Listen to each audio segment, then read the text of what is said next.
কখনো কোনো বাগানের কোনো বৃক্ষকে দেখেছেন যেখানে সুগন্ধি ফুল থাকে, রসালো ফল থাকে? তখন মন প্রফুল্ল হয়ে ওঠে, মন থেকে সেই বৃক্ষের প্রতি ভালোবাসা জন্মায়। কিন্তু যিনি বাগানের মালিক, শুধুমাত্র তিনিই জানেন যে কিভাবে এই বৃক্ষকে আগলে রাখতে হয়, কিভাবে তার পরিচর্যা করলে এতে সুন্দর সুগন্ধি ফুল হবে, রসালো ফল হবে। কখনো কখনো প্রয়োজনের থেকে বেশি রোদ পেলে এই বৃক্ষগুলি শুকিয়ে যায়, প্রয়োজনের থেকে কম রোদ পেলেও এই বৃক্ষ কিন্তু শুকিয়ে যায়। প্রয়োজনের থেকে কম জল যদি পায়, এই বৃক্ষ শুকিয়ে যেতে পারে। প্রয়োজনের থেকে অতিরিক্ত জল যদি পায়, তখনও এই বৃক্ষের শিকড়গুলি নষ্ট হয়ে যেতে পারে। এবার এটাই কিন্তু আমাদের সংসারের সাথেও হয়। আমাদের সংসারের সকল প্রতিভাশালী ব্যক্তি, যেমন লেখক, বিচারক, প্রবক্তা, যোদ্ধা, এদের সবার ক্ষেত্রে এই কথাটাই প্রযোজ্য। যদি বেশি প্রশংসা করা হয়, তাহলেও এরা হারিয়ে যাবেন। প্রয়োজনের থেকে বেশি যদি নিন্দা করা হয়, তখনও তারা নত হয়ে পড়বেন।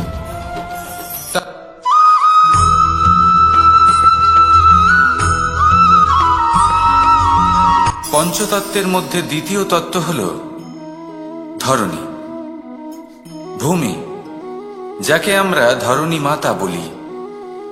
এই ধরণী ধৈর্য ধারণ করে, আর এর উপরেই আমাদের সমগ্র সংসার নির্ভরশীল। কারণ এই ভূমি সহ্য ক্ষমতা রাখে, এর সহ্য ক্ষমতা হল অপরিসীম। সন্তান যতই আঘাত প্রদান করুক না কেন, প্রেম পূর্বক সহ্য করে, আর তার বদলে অমূল্য রত্ন প্রদান করে। সন্তান যদি হাল চালায়, তাহলে তার বদলে তাকে অন্ন প্রদান করে। এটাই হলো ধরণী। এবার এর থেকে আমরা কি শিক্ষা পেতে পারি? এটাই যে কারোর জন্য কিছু করা বা কাউকে কিছু দেওয়া মনে কোনো কামনা ছাড়াই। আর এই কথাটা বুঝে যান, যদি কারোর জন্য কামনা না রেখে বা কোনো পাওয়ার আশা না রেখে কারোর জন্য কিছু করেন বা কারোকে কিছু দেন, যদি এটা আপনি শিখতে পারেন, তবে আপনি ভালোবাসতে শিখে গেছেন। আর সেই জন্যই এই ধরিত্রীকে মাতা বলা হয়। কারণ মাতা শুধু উনি নন যিনি গর্ভে সন্তানকে ধারণ করেন, মাতা তো উনিও যিনি জীবন বাঁচতে শেখান, যিনি জীবন বাঁচার উদাহরণ প্রদান করেন। তাহলে ধরণীর থেকে এই নিঃস্বার্থ ভাব শিখুন, নিঃস্বার্থ ভালোবাসা শিখুন, আর এই ভালোবাসার সাথেই বলুন রাধা রাধা।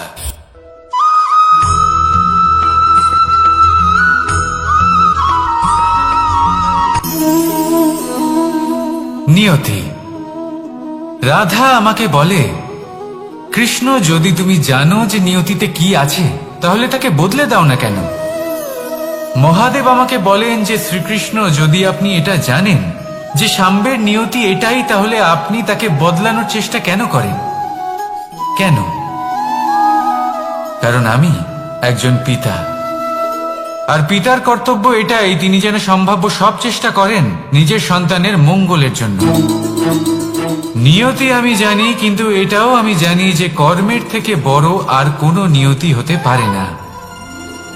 অভিজ্ঞতাও রয়েছে যে কর্মের হাতে নিয়তির এই চক্র বদলে যেতে পারে। তাই জীবনে যদি আপনার কখনো এমন মনে হয় যে এটা তো অসম্ভব, তখনও চেষ্টা করা কখনোই ছাড়বেন না। কে বলতে পারে আপনারই কর্মের কোনো এক বীজ হয়তো নিয়তির চাকায় আটকে গেল, আর নিয়তিকে নিজের পথ পাল্টাতে হলো, ঠিক কিনা? সেই জন্য নিয়তিকে ভাগ্য মেনে নিয়ে চুপ করে বসে থাকবেন না। নিজের নিয়তি স্বয়ং নিজের কর্মের দ্বারা নির্ধারিত করুন, কারণ আপনার এই কর্মের ওপরেই আপনার অধিকার রয়েছে। আর এই অধিকারকে নিয়তি অনেক সময় সম্মানও করে। তাহলে আসুন আর আমার সাথে ভালোবেসে বলুন রাধা রাধা।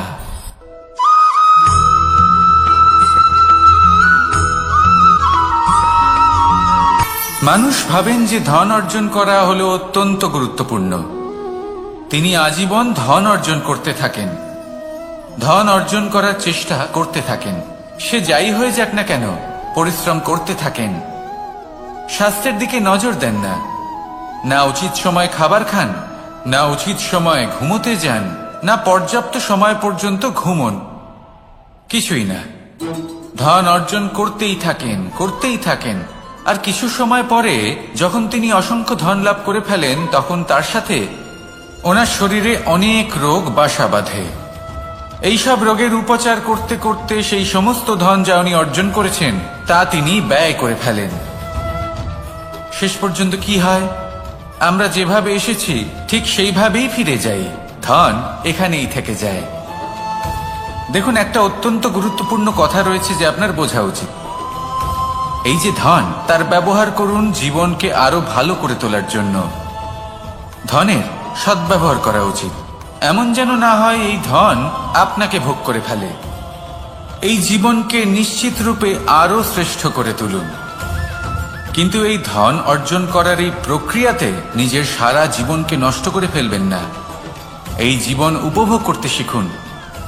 আর আমার সাথে ভালোবেসে বলুন, রাধা রাধা।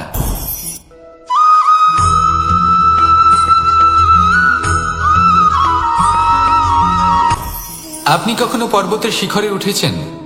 আপনি দেখতে পাবেন পর্বতের পদতলে প্রচুর সুন্দর ফুল রয়েছে, সবুজ বনানী রয়েছে। যত আপনি ওপরে উঠতে থাকবেন তত ফুল কমতে থাকবে, সবুজ বনানী কমতে থাকবে। আরো কিছুটা ওপরে উঠলে কাঁটা জাতীয় গাছ দেখতে পাবেন, শুকনো গাছ দেখতে পাবেন। আরো যদি ওপরে ওঠেন তাহলে পাষাণ দেখতে পাবেন। আরো উপরে উঠলে হিমখণ্ড দেখতে পাবেন। এই যে পর্বত, তা মনুষ্য জীবনের সবথেকে উত্তম উদাহরণ। মানুষ যখন সাফল্যের শিখরে পৌঁছতে চান, মহানুভবতার শিখরে পৌঁছতে চান, পথে যত আস্তে আস্তে উপরে উঠতে থাকেন ততই ভৌতিক বস্তু তার থেকে বিচ্ছিন্ন হতে থাকে। যদি তিনি সেই ভৌতিক বস্তুগুলি ত্যাগ না করতে পারেন তাহলে কখনোই সেই স্থানে পৌঁছতে পারবেন না। আর মানুষ যদি উচিত ত্যাগ করতে পারেন, পথে অগ্রসর হতে থাকেন, এগোতে থাকেন, তাহলে একদিন না একদিন তিনি মহানুভবতার, জ্ঞানের, সাফল্যের হিমের স্বাদ অবশ্যই লাভ করবেন। মনে রাখবেন, মানব জীবনে ত্যাগ হলো অত্যন্ত গুরুত্বপূর্ণ অংশ। আসুন আমার সাথে ভালোবেসে বলুন, রাধা রাধা।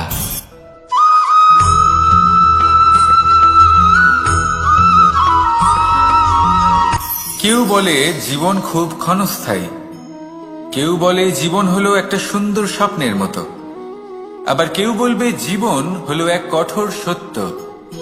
কিন্তু জীবন আসলে কি? জীবন হলো আপনারই প্রতিবিম্ব, একটা দর্পণ। অর্থাৎ আপনি জীবনকে সেইভাবেই পাবেন যেরকম আপনি নিজেকে প্রতিপন্ন করবেন। যদি আপনি দর্পণের দিকে তাকিয়ে হাসেন তাহলে আপনি সামনে হাসি মুখী দেখতে পাবেন। এবার যদি আপনি গম্ভীর হয়ে থাকেন তাহলে আপনি একজন রুষ্ট ব্যক্তি দেখতে পাবেন। শেষে সবথেকে বেশি গুরুত্বপূর্ণ হলো আপনার চেষ্টা। আপনাকে সবসময় চেষ্টা করতে হবে যাতে আপনি নিজেকে প্রসন্ন এবং ইতিবাচক মনোভাবে রাখেন। এটা হলো আপনারই উত্তরদায়িত্ব, তাকে পালন করুন। এই মনকে প্রসন্ন রাখুন, এই সংসারকে সুন্দর বলে মনে হবে। আর এই মন প্রসন্ন হয়ে বলবে, রাধা রাধা।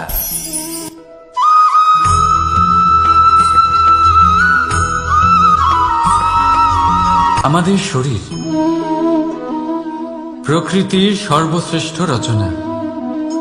যে অঙ্গ প্রত্যঙ্গ আমরা লাভ করেছি প্রত্যেকটির মধ্যে একটি নিজস্ব বার্তা রয়েছে। একটু ভেবে দেখুন, দুটি চোখ দিয়েছে দেখার জন্য, দুটি কান দিয়েছে শোনার জন্য, নাসিকাও আছে দুটি, দুটি হাত দিয়েছে দ্বিগুণ পরিশ্রম করার জন্য। কিন্তু জীব শুধুমাত্র একটি।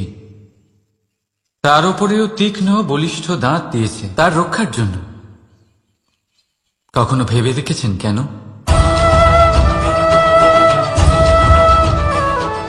কারণ শব্দ আর শব্দের প্রয়োগ মানুষের সবচেয়ে বড় অস্ত্র, যার প্রয়োগ যত ভেবে চিন্তে করা যায় মানুষ তার জীবনে ততটাই উপরে উঠতে পারে। তাহলে মনে রাখুন, দেখুন, শুনুন আর বুঝুন বেশি, বলুন কম। রাধা রাধা।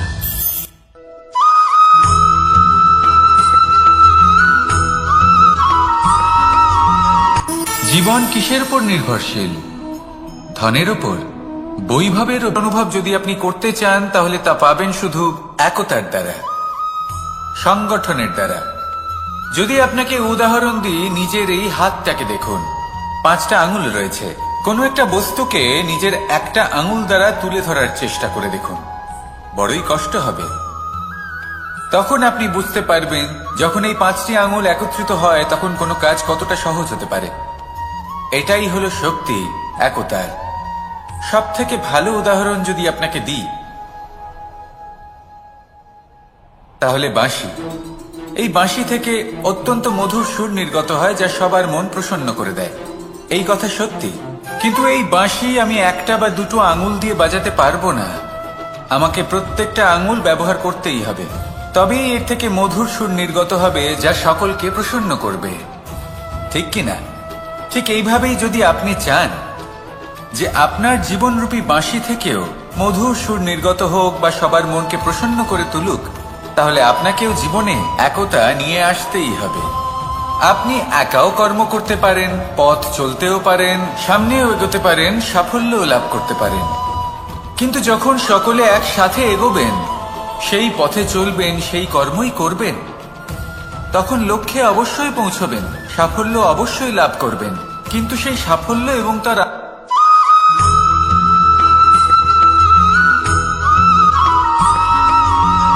এই সংসারে সব থেকে বেশি কোমল বস্তু হলো রেশম। এই রেশম এতটাই কোমল হয় যে এর পুরো একটা থান শুধুমাত্র একটা হাতে ধরা সম্ভব। কখনো ভেবে দেখেছেন এই রেশম কিভাবে হয়? একটি কীট তার লালার দ্বারা উৎপন্ন হয়। এই কীট সেই রেশমকে পাক দিতে থাকে, পাক দিতেই থাকে, আর আস্তে আস্তে তার মধ্যেই জড়িয়ে পড়ে। শেষে ওর এই সুন্দর অমূল্য সৃষ্টি রেশমের এই সুতো, তার নির্মাণ কার্য পূর্ণ হয়। কিন্তু তাতেই ও নিজে বন্দী হয়ে যায়। নিজেরই মায়াজালের এই বন্দী গৃহে নিজেই ফেঁসে যায়।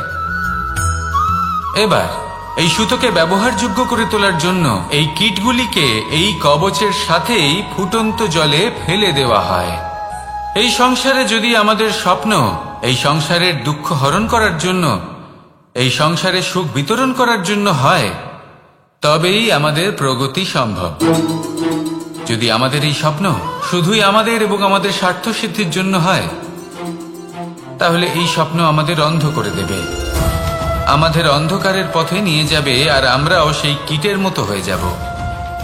নিজেদেরই মায়াজালে আমরা নিজেই ফেঁসে যাব, আর শেষে আমরা যদি কিছু লাভ করি তা হবে একাকিত্ব, অন্ধকারময় মৃত্যু। তাই স্বপ্ন অবশ্যই দেখুন, কিন্তু এমন ভাবে স্বপ্ন দেখবেন না যে তার এই বন্দিগৃহে আপনি নিজেই ফেঁসে গেলেন। স্বপ্ন দেখুন পরোপকারে।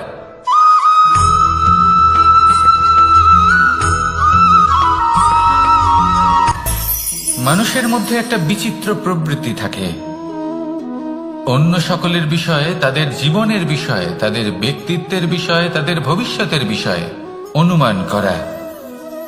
এটা হলো অনুচিত। কারোর অতীতকালকে দেখে লোকে ভবিষ্যৎ বলে দিতে পারেন, বর্তমানকে দেখে ভবিষ্যতের বিষয়ে অনুমান করে ফেলেন।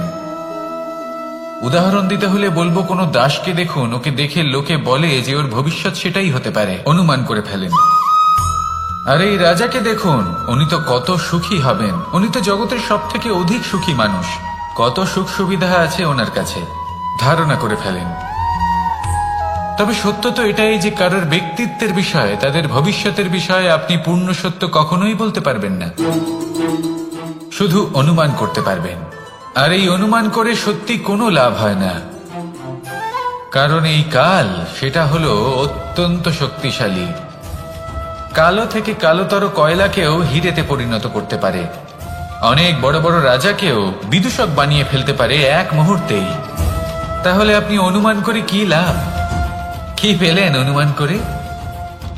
সেই জন্য কারোর বিষয়ে কোনো অনুমান করবেন না, তার ভবিষ্যতের বিষয়ে অনুমান করতে যাবেন না, কারোর বিষয়ে কোনো ধারণা করে নেবেন না। কিছু করতে হলে ভালোবাসুন, সবার মধ্যে ভালোবাসা ছড়ান, সবার মধ্যে ধন্যাত্মক ভাব ছড়ান। এই মন প্রসন্ন হয়ে বলবে, রাধা রাধা।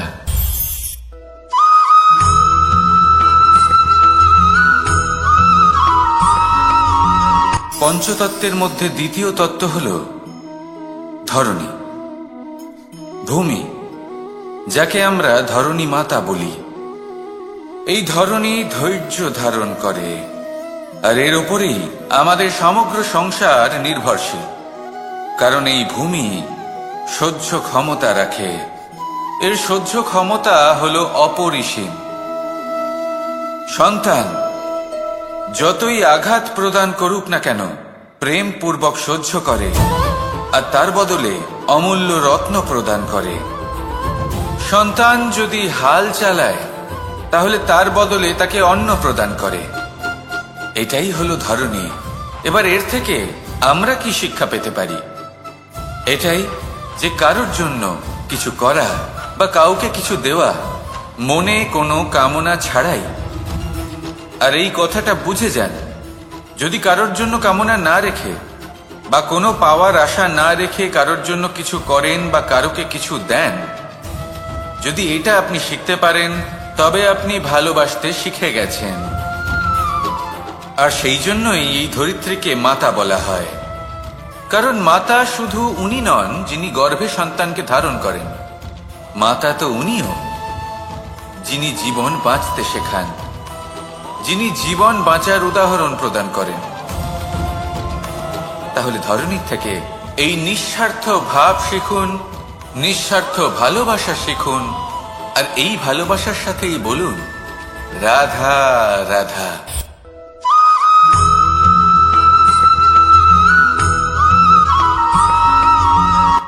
সংসারে আমাদের জীবনে যখন কোনো সুখ বা দুঃখ আসে, তার জন্য আমরা কাউকে না কাউকে অবশ্যই দায়ী করে থাকি, তাই না? এই ব্যক্তি আমাদের সাথে এরকম কাজ করেছেন, তাই আমার সাথে এমন হলো। ওই ব্যক্তি যদি এমনটা না করতেন, তাহলে আজ আমি ওই স্থানে পৌঁছতে পারতাম। সবই আপনার দৃষ্টিভঙ্গির ওপর নির্ভরশীল। আর যদি আপনার দৃষ্টিভঙ্গি এমন হয়, তাহলে তা অনুচিত। সত্যি কথা বলতে, এই সংসারে ভিন্ন ভিন্ন ধরনের মানুষ আছে। এটা আপনার উপর নির্ভর করছে কিভাবে তাদের স্বাগত জানাবেন। একবার ভাবুন, আমি আমার দুটো হাত সামনে নিয়ে এলাম, দুটো মুঠো খুলে দিলাম। দুই প্রকারের মানুষ আসবেন, কিছু না কিছু দিয়ে যাবেন। এই মুঠো যদি আমি বন্ধ করে দিই, তাহলে না কেউ আমাকে কিছু দিতে পারবে, না আমার কিছু যাবে আসবে। নিশ্চয়ই বুঝতে পারছেন এই দুই ধরনের ব্যক্তি কারা এবং তারা কি দিয়ে যান। আমি যদি নিজের মুঠো খুলে দিই, তাহলে কিছু ভালো মানুষ আসবেন, আমাকে আনন্দ, সন্তুষ্টি, জ্ঞান প্রদান করে যাবেন, ভালো অভিজ্ঞতা দিয়ে যাবেন। কোনো খারাপ ব্যক্তি যদি আসেন, তাহলে তিনিও খারাপ অভিজ্ঞতা দেবেন, যার থেকে আমি শিক্ষা লাভ করব। এই সব কিছু আমি লাভ করতে পারি। মুঠো যদি বন্ধ করে রাখি, তাহলে আমি কিছুই পাবো না। দেখুন, এই সংসারে প্রত্যেকের জীবনে এরকম। প্রত্যেকের জীবনে সবকিছুই আছে, ভালো খারাপ দুই মানুষই আছে। ভালো অভিজ্ঞতা আছে, খারাপ অভিজ্ঞতা আছে। নির্ভর করছে আপনার উপর যে আপনি কি করবেন, এনাদের স্বাগত কিভাবে জানাবেন, কার থেকে কি বুঝবেন, কি শিখতে পারবেন, আর কোন দৃষ্টিভঙ্গি নিয়ে অগ্রসর হবেন। এটাই নির্ধারণ করবে যে আপনার জীবন কেমন হবে। আসুন আমার সাথে ভালোবেসে বলুন, রাধা রাধা।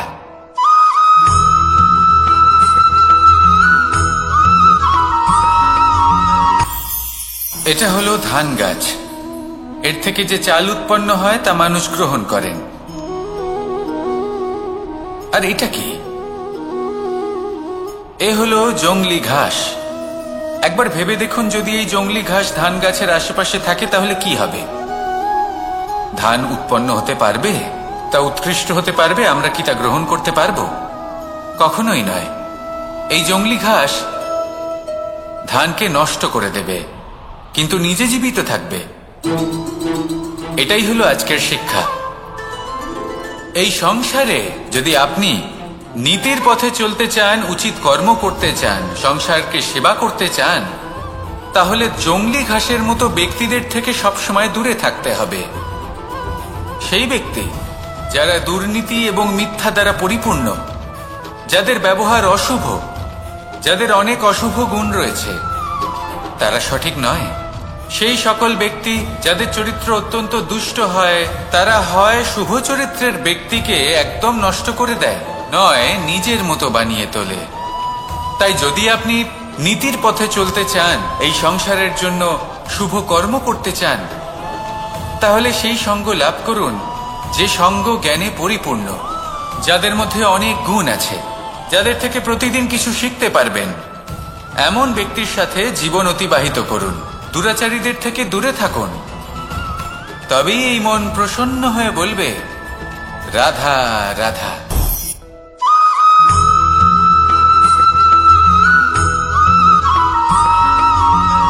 মানুষের মানসিকতা এমন হয় যে সে যতটা করে আশা করে যে তার থেকে অনেক বেশি তার বদলে সে পাবে। দেখুন, সবকিছুই আপনার ভাবনা চিন্তার উপর নির্ভর করছে। আপনি যদি ফলের বিষয়ে ভেবে কর্ম করতে থাকেন, তাহলে সেটা অনুচিত। জীবনের আসল আনন্দ হলো নিজের কর্ম করতে থাকা, ফলের চিন্তা করা উচিত নয়। যদি আপনি এরকম ভাবেন যে আমি এতটা করছি, আমার এতটা পাওয়া উচিত, সেই ভাবনা অনুচিত।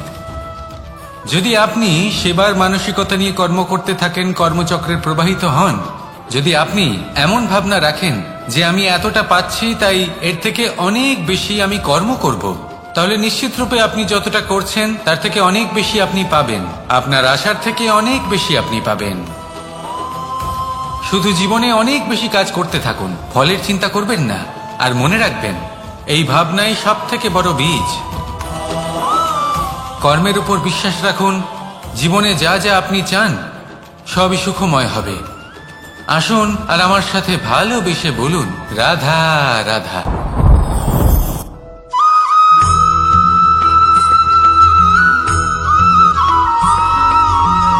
আপনি কখনো কোনো বাজকে নিজের বাসা বানাতে দেখেছেন? এই বাজ যখনই কোনো বাসা বানায়, তখন উঁচু গাছের ডালে বা কোনো পর্বতের শিখরে বাসা বানায়, অনেক উচ্চতায়। আর সেখানে তার সন্তানও জন্মগ্রহণ করে। যখন এই সন্তানেরা জন্মায়, তখন এই বাজ খুবই ভালোবেসে এবং খুব সাবধানে এদের পালন পোষণ করে। নিজের ঠোঁট দিয়ে তাদের ঠোঁটে খাবার পরিবেশন করে। কিন্তু যেই সেই সন্তানেরা হৃষ্টপুষ্ট হয়ে যায় এবং সেই কথা বাজ নিজে বুঝতে পেরে যায়, সেই বাজ নিজেই সেই বাসা ছিন্ন ভিন্ন করে দেয়।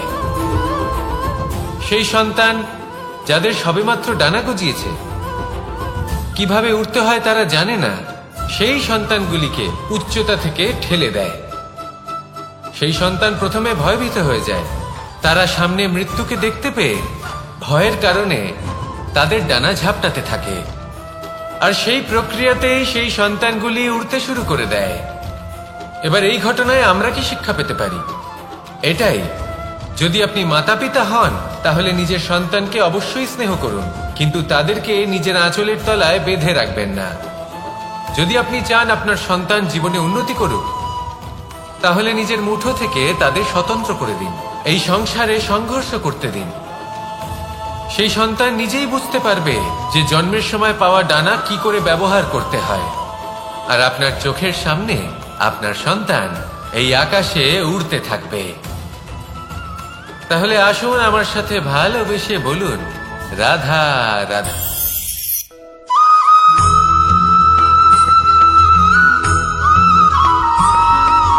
বসন্ত ঋতু, এই সময় মন আনন্দে ভরে থাকে। এমন মনে হয় যেন আমরা আকাশে বিচরণ করতে চলে যাই, কিন্তু সেটা তো সম্ভব নয়। সেই জন্য হয়তো আমরা ঘুড়ি ওড়াই, এই ঘুড়িকে নিজেদের প্রতিরূপ মনে করে। এবার অনেক মানুষ আছেন যারা ঘুড়ি ওড়ান, কিন্তু এই কর্মের সারমর্ম কি সেটা কজন বুঝতে পারেন? আপনি এটা মনে করুন যে আপনি হলেন সেই ঘুড়ি। আর এই সুতো যিনি ধরে রয়েছেন তিনি হলেন পরমাত্মা। আর এই সুতো যেখান থেকে শুরু হয় সেই লাটাই হল আমাদের কর্মচক্র। এবার আপনি নিজেই অনুমান করুন যে এই উড়ান কার ওপর নির্ভরশীল, পরমাত্মার ওপর আর আপনার কর্মের ওপর।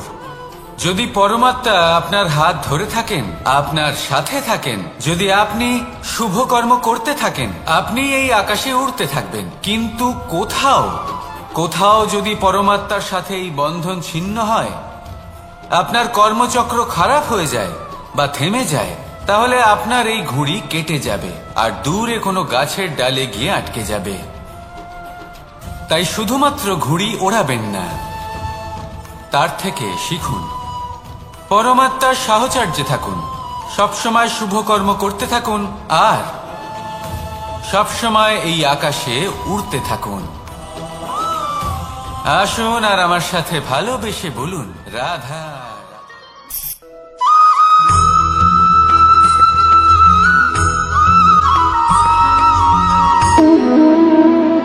সম্পর্ক হলো আমাদের জীবনের একটি আধার। কিছু সম্পর্ক এমন যে আমরা জন্মসূত্রে লাভ করি, যেমন পরিবার, মা বাবা। কিছু সম্পর্ক আছে যে আমরা জীবনে অর্জন করে থাকি, তা সে প্রেমের হোক, স্নেহের হোক বা বন্ধুত্বের। এই সকল সম্পর্ক লাভ করার বা গড়ে তোলার 5টি ধাপ রয়েছে। প্রথম ধাপ, কোনো ব্যক্তির সাথে আলাপ হওয়া, তার সাথে কথা বলা বা তাকে দেখা। দ্বিতীয় ধাপ, সে ব্যক্তিকে আমাদের ভালো লাগা। তৃতীয় ধাপ, আমাদের এটা চাইতে শুরু করা যে জীবনে এই ব্যক্তি যেন আমাদের বন্ধু হন, আমাদের জীবনে থাকেন, বা আমাদের কাউকে ভালোবেসে ফেলা। আর এটা আমাদের ভাবা বা চাওয়া যে সেই ব্যক্তি যেন আজীবন আমার সাথে থাকেন, আমার জীবনে আমার সাথী হয়ে। চতুর্থ ধাপ, লাভ করা। এবার এই ধাপটি অনেক মানুষের পক্ষেই খুবই সরল হয়, বড়ই সরল ভাবে নিজেদের সঙ্গীকে লাভ করে থাকেন। কিছু মানুষের জন্য এই ধাপ অত্যন্ত কঠিন হয়ে থাকে। অনেক প্রতিকূল পরিস্থিতির উপর জয়লাভ করে তারা সঙ্গীকে লাভ করেন, কিন্তু লাভ অবশ্যই করেন। এরপরে আসে পঞ্চম, অন্তিম এবং সব থেকে গুরুত্বপূর্ণ ধাপ। সেটা হলো সেই সম্পর্ক পালন করা। এটা হলো এমন এক বিষয় যা প্রত্যেক মানুষের শেখা উচিত। যদি ব্যক্তি নিজের জীবনে সম্পর্ক রক্ষা করতে শিখে যান, তবে প্রত্যেক সম্পর্ক তার জীবনকে স্বর্গ করে তুলবে। আসুন আর আমার সাথে ভালোবেসে বলুন, রাধা রাধা।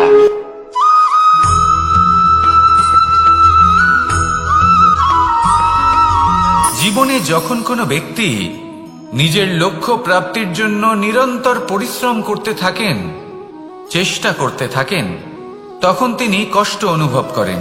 কখনো শারীরিক কষ্ট, কখনো মানসিক কষ্ট। এবার উনি এটা ভাবতে থাকেন যে আমি কি উচিত করছি নাকি অনুচিত করছি। কারণ অন্যদিকে এমন একজন ব্যক্তিও আছেন যিনি একদমই পরিশ্রম, চেষ্টা করছেন না। তিনি মদিরা পান করেন, বিলাসিতায় জীবন কাটান, অলস প্রকৃতির হয়ে ওঠেন, নিদ্রাতে বিলীন হয়ে থাকেন আর ভাবেন যে তিনি সুখ লাভ করছেন। কিন্তু এরকম কেন হয়? কারণ যখন আমরা সৎ পথে থাকি, উচিত পথে চলি, লক্ষ্য প্রাপ্ত করার জন্য চেষ্টা করতে থাকি, তখন আমাদের ভেতরে থাকা নেতিবাচক শক্তি এবং পাপ এই দেহকে ত্যাগ করে দেয়। আর এই অনুভূতিটাই আমাদের দুঃখের অনুভূতি দেয়, কষ্ট দেয়। এবার সেখানে যদি আমরা কুপথে চলি, অনুচিত পথে চলতে থাকি, তাহলে আমাদের ভেতরে থাকা পুণ্য এবং ধনাত্মক শক্তি আমাদের দেহ ত্যাগ করে দেয়। আর এই অনুভূতির কারণেই আমরা সুখ অনুভব করি। কিন্তু কখনো ভাববেন যে এই সুখ বেশি সময় পর্যন্ত থাকে না। সেই জন্য সবসময় মনে রাখবেন, যদি আপনি জানেন যে এটাই আপনার লক্ষ্য, এটাই উচিত পথ, শুভ পথ, তাতে নিরন্তরভাবে এগিয়ে যেতে চেষ্টা করতে থাকুন। এই কষ্ট আপনাকে সুখের পরাকাষ্ঠায় কখন পৌঁছে দেবে তা আপনি জানতেই পারবেন না। আসুন আমার সাথে ভালোবেসে বলুন, রাধা রাধা।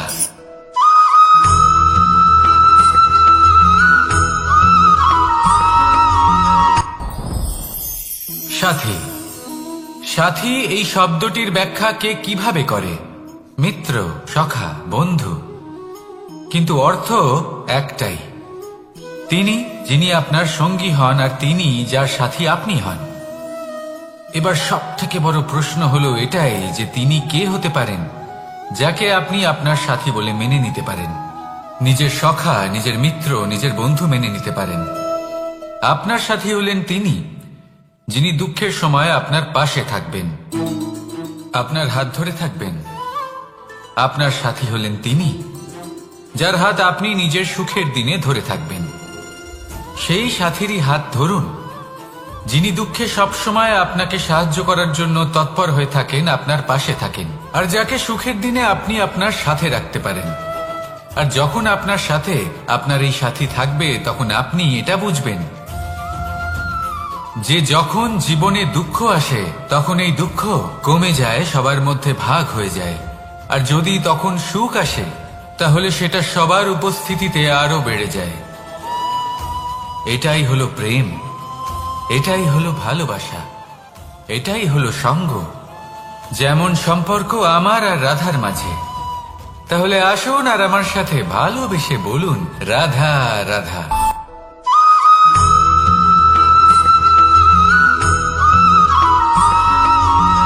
পঞ্চতত্ত্বের মধ্যে দ্বিতীয় তত্ত্ব হল ধরণী, ভূমি, যাকে আমরা ধরণী মাতা বলি। এই ধরণী ধৈর্য ধারণ করে, আর এর ওপরেই আমাদের সমগ্র সংসার নির্ভরশীল। কারণ এই ভূমি সহ্য ক্ষমতা রাখে, এর সহ্য ক্ষমতা হল অপরিসীম। সন্তান যতই আঘাত প্রদান করুক না কেন প্রেম পূর্বক সহ্য করে, আর তার বদলে অমূল্য রত্ন প্রদান করে। সন্তান যদি হাল চালায় তাহলে তার বদলে তাকে অন্ন প্রদান করে।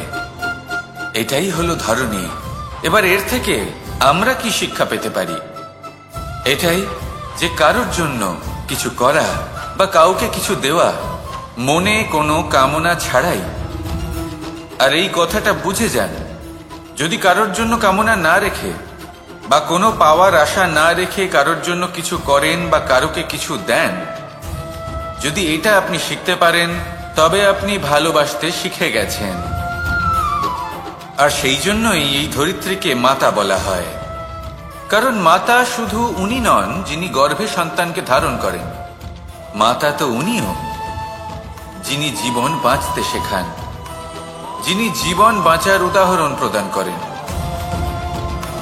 তাহলে ধরণীর থেকে এই নিঃস্বার্থ ভাব শিখুন, নিঃস্বার্থ ভালোবাসা শিখুন, আর এই ভালোবাসার সাথেই বলুন, রাধা রাধা।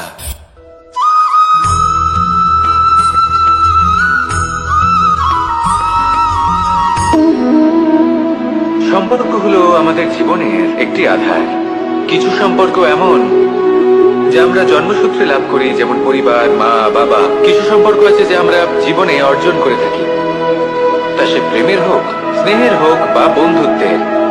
এই সকল সম্পর্ক লাভ করার বা গড়ে তোলার 5টি ধাপ রয়েছে। প্রথম ধাপ, কোনো ব্যক্তির সাথে আলাপ হওয়া, তার সাথে কথা বলা বা তাকে দেখা। দ্বিতীয় ধাপ, সে ব্যক্তিকে আমাদের ভালো লাগা। তৃতীয় ধাপ, আমাদের এটা চাইতে শুরু করা যে জীবনে এই ব্যক্তি যেন আমাদের বন্ধু হন, আমাদের জীবনে থাকেন, বা আমাদের কাউকে ভালোবেসে ফেলা। আর এটা আমাদের ভাবা বা চাওয়া যে সেই ব্যক্তি যেন আজীবন আমার সাথে থাকেন, আমার জীবনে আমার সাথী হয়ে। চতুর্থ ধাপ, লাভ করা। এবার এই ধাপটি অনেক মানুষের পক্ষে খুবই সরল হয়, বড়ই সরল ভাবে নিজেদের সঙ্গীকে লাভ করে থাকেন। কিছু মানুষের জন্য এই ধাপ অত্যন্ত কঠিন হয়ে থাকে। অনেক প্রতিকূল পরিস্থিতির উপর জয়লাভ করে তারা সঙ্গীকে লাভ করেন, কিন্তু লাভ অবশ্যই করেন। এরপরে আসে পঞ্চম, অন্তিম এবং সব থেকে গুরুত্বপূর্ণ ধাপ। সেটা হলো সেই সম্পর্ক পালন করা। এটা হলো এমন এক বিষয় যা প্রত্যেক মানুষের শেখা উচিত। যদি ব্যক্তি নিজের জীবনে সম্পর্ক রক্ষা করতে শিখে যান, তবে প্রত্যেক সম্পর্ক তার জীবনকে স্বর্গ করে তুলবে। আসুন আর আমার সাথে ভালোবেসে বলুন, রাধা রাধা।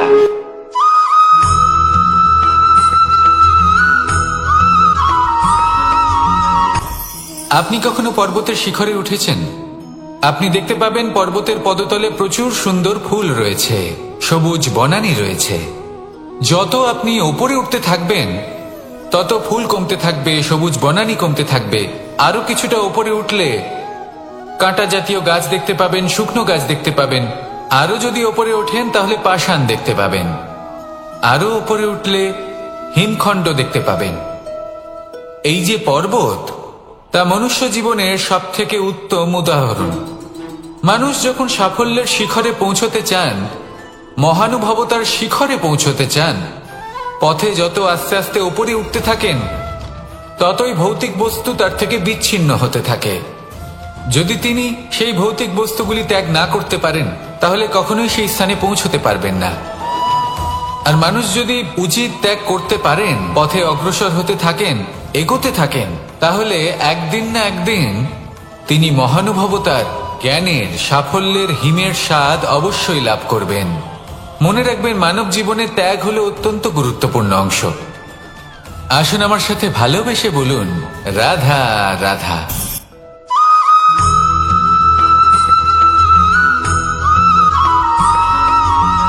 মানুষের মানসিকতা এমন হয় যে সে যতটা করে আশা করে যে তার থেকে অনেক বেশি তার বদলে সে পাবে। দেখুন, সবকিছুই আপনার ভাবনা চিন্তার উপর নির্ভর করছে। আপনি যদি ফলের বিষয়ে ভেবে কর্ম করতে থাকেন, তাহলে সেটা অনুচিত। জীবনের আসল আনন্দ হলো নিজের কর্ম করতে থাকা, ফলের চিন্তা করা উচিত নয়। যদি আপনি এরকম ভাবেন যে আমি এতটা করছি, আমার এতটা পাওয়া উচিত, সেই ভাবনা অনুচিত। যদি আপনি সেবার মানসিকতা নিয়ে কর্ম করতে থাকেন, কর্মচক্রে প্রবাহিত হন, যদি আপনি এমন ভাবনা রাখেন যে আমি এতটা পাচ্ছি, তাই এর থেকে অনেক বেশি আমি কর্ম করব, তাহলে নিশ্চিত রূপে আপনি যতটা করছেন তার থেকে অনেক বেশি আপনি পাবেন। আপনার আশার থেকে অনেক বেশি আপনি পাবেন। শুধু জীবনে অনেক বেশি কাজ করতে থাকুন, ফলের চিন্তা করবেন না। আর মনে রাখবেন, এই ভাবনাই সব থেকে বড় বীজ। কর্মের উপর বিশ্বাস রাখুন, জীবনে যা যা আপনি চান সবই সুখময় হবে। আসুন আর আমার সাথে ভালোবেসে বলুন, রাধা রাধা।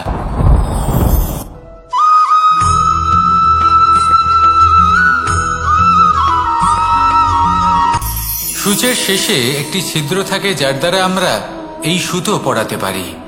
আর তারপর সূচের সাহায্যে এই সুতো দিয়ে বস্ত্র সেলাই করা যায়।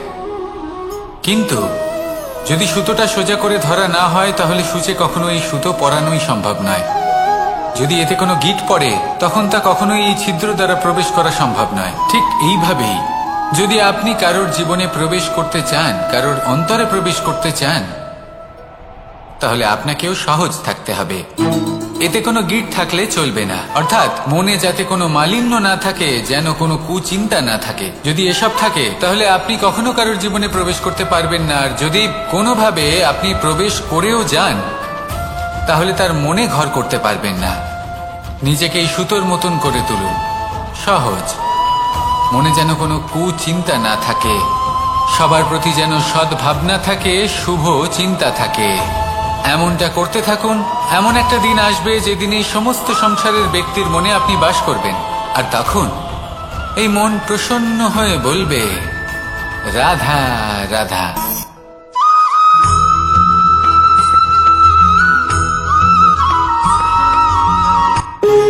যখন মানুষের মৃত্যু হয়, তখন কি হয়? অনেক সংখ্যক মানুষ শোক পালন করতে চলে আসেন। যে ব্যক্তি মৃত্যু লাভ করেছেন, তার অনেক বস্তু থাকে যেগুলো তার প্রিয়, যেগুলো তিনি ব্যবহার করেছেন।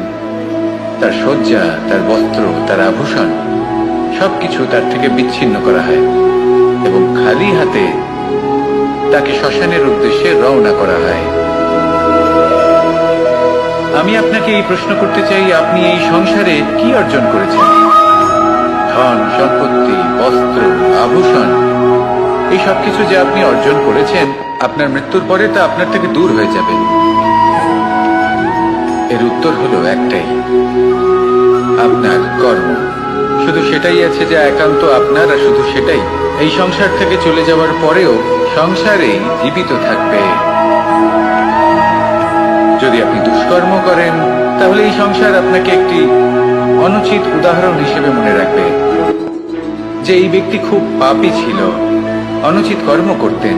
যে পথে তিনি চলেছেন সেই পথে কারোর চলা উচিত নয়।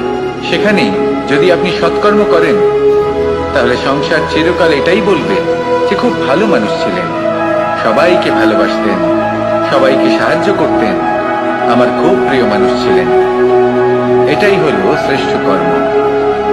সেই জন্য জীবনে শুধুমাত্র ধন সম্পত্তি আভূষণ এই সব অর্জন করতে গিয়ে নিজের মনোনিবেশ করবেন না।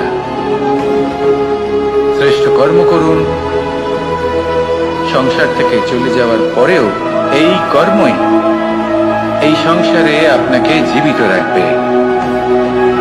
আসুন আমার সাথে ভালোবেসে বলুন, রাধা রাধা।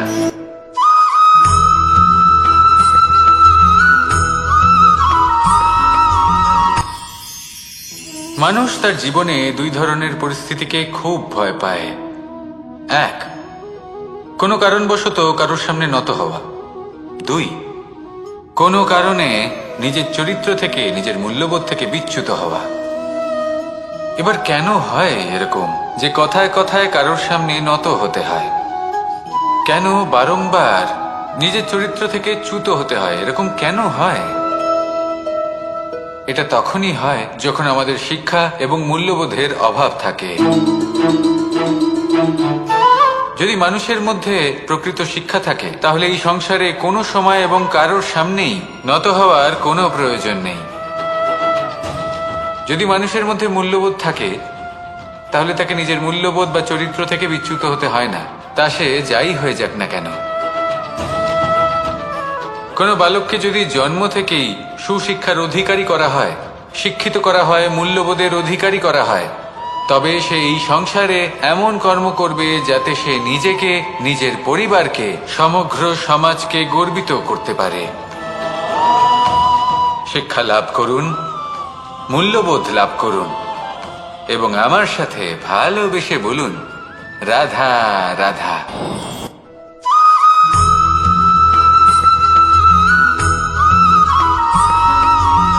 কথায় আছে যে এমন কোনো অক্ষর নেই যার দ্বারা কোনো মন্ত্র হয় না। এমন কোনো বনস্পতি নেই যা নিজেই একটা ঔষধি নয়। পৃথিবীর এমন কোনো ব্যক্তি নেই যার মধ্যে কোনো যোগ্যতা থাকে না। শুধু প্রয়োজন হলো যে ব্যক্তিকে আমরা খুঁজে চলেছি তাকে সঠিকভাবে চিনে নেওয়া। যদি তার যোগ্যতা, তার বিশেষত্ব আমরা বুঝতেই না পারি, তাহলে আর লাভ কি রইল? এই সংসারে এমন অনেক ব্যক্তি রয়েছেন যারা ছোট ছোট অসফলতার কারণে আপনাকে এটা বলে দেবে যে আপনি কোনো কাজের নন, আপনি হলেন মূর্খ, আপনি কিছুই করতে পারবেন না। এইসব কথায় কখনোই বিশ্বাস করবেন না, কারণ আপনি এবং প্রত্যেকটি জীব এই পরমাত্মা এবং এই প্রকৃতির সৃষ্টি, যা অত্যন্ত বিশেষ। যদি আপনাকে উদাহরণ দিই, তাহলে একদিকে আছে তরোয়াল, একটা বড় লম্বা তরোয়াল, যার দ্বারা যুদ্ধ করা যায়, জয়লাভ করা যায়। আর অন্যদিকে রয়েছে একটা ছোট্ট সূচ, কিন্তু যে কাজ একটা ছোট্ট সূচ করতে পারে তা একটা তরোয়াল দ্বারা সম্ভব নয়।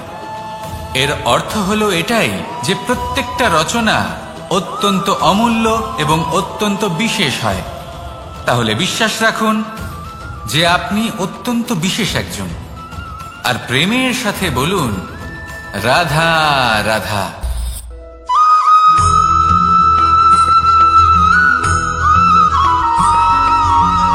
এই সংসারে কোনো বস্তু হোক বা ব্যক্তি হোক, তার একার গুরুত্ব কিন্তু খুব বেশি নয়। একটা উদাহরণ হিসেবে বৃষ্টির ফোঁটাকে ভেবে দেখুন। যদি একটি বৃষ্টির ফোঁটা হয়, তাহলে তার খুব বেশি গুরুত্ব থাকে না। কিন্তু যখন সহস্র বৃষ্টির ফোঁটা মেঘের মধ্যে দিয়ে ঝরে পড়ে, তখন সেটা বর্ষার রূপ ধারণ করে। সেই বর্ষা যা এই প্রকৃতিকে শান্ত করে। সেইভাবেই পাথরের ছোট টুকরো তার খুব বেশি গুরুত্ব থাকে না, কিন্তু যখন অসংখ্য পাথরের টুকরো একত্রিত হয় তখন তা পর্বতের আকার ধারণ করে। সেইভাবেই কিছু মানুষ যখন একত্রিত হন তখন তৈরি হয় পরিবার, কিছু পরিবার যখন একত্রিত হয় তখন তৈরি হয় সমাজ, যখন অনেক সংখ্যক সমাজ একত্রিত হয় তখন তৈরি হয় রাজ্য। এবার এই রাজ্যের সবথেকে গুরুত্বপূর্ণ ব্যক্তি হতে পারেন রাজা, কিন্তু তাও সেই রাজা একা কিছু করতে পারেন না। যুদ্ধ লড়ার সময় তারও নিজের সৈন্যদলকে প্রয়োজন পড়ে। কিন্তু এই সংসারে এমন একজন ব্যক্তি আছেন যিনি একাই সব কাজ করতে থাকেন, এবং সেই ব্যক্তি হলেন মা। আমাদের জীবনে একজন পিতার ভূমিকা কিন্তু নিঃসন্দেহে অমূল্য, কিন্তু আমাদের সকলের জীবনে যে ভূমিকা একজন মায়ের তা অন্য কারোর থাকে না। একজন মা একাই সন্তানকে বড় করতে পারেন, সংস্কারী করে তুলতে পারেন, তার জন্য পরিশ্রম করেন। আর এত কিছু কাজ করার পরেও তার কাজের জন্য তিনি প্রশংসা অবশ্য পান না। উল্টে যদি সেই সন্তান অনুচিত পথে চালিত হয়, অনুচিত কর্ম করে, তখন সেই মাকেই অপবাদের পাত্র হয়ে উঠতে হয়। আমাদের জীবনে মায়ের যোগদান কতটা সেটা বুঝুন। আপনাকে বড় করে তোলার জন্য উনি কতটা পরিশ্রম করেছেন সেটা বুঝুন। আজ থেকে, এখন থেকে, এই মুহূর্ত থেকে মাকে সম্মান করতে শিখুন। যখন সময় পাবেন, যখন সুযোগ হবে, তখন তার প্রশংসা করুন, ওনারও ভালো লাগবে। আর মায়ের এই মমতার জন্য, তার এই ভূমিকার জন্য আসুন সবাই মিলে আমরা তাকে প্রণাম করি, আর সকলে মিলে ভালোবেসে বলি, রাধা রাধা।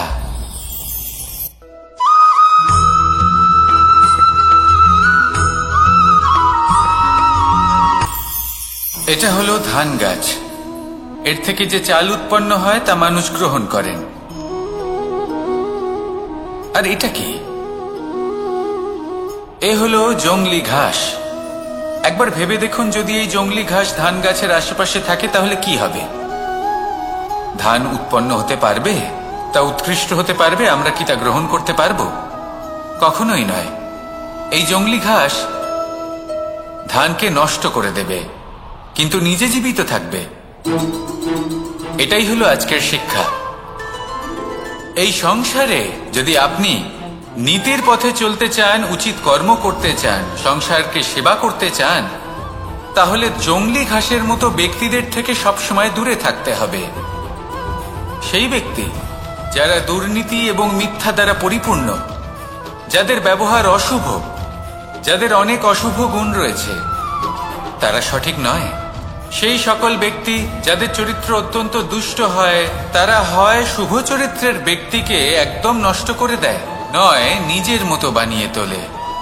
তাই যদি আপনি নীতির পথে চলতে চান, এই সংসারের জন্য শুভ কর্ম করতে চান, তাহলে সেই সঙ্গ লাভ করুন যে সঙ্গ জ্ঞানে পরিপূর্ণ, যাদের মধ্যে অনেক গুণ আছে, যাদের থেকে প্রতিদিন কিছু শিখতে পারবেন। এমন ব্যক্তির সাথে জীবন অতিবাহিত করুন, দুরাচারীদের থেকে দূরে থাকুন। তবেই এই মন প্রসন্ন হয়ে বলবে, রাধা রাধা।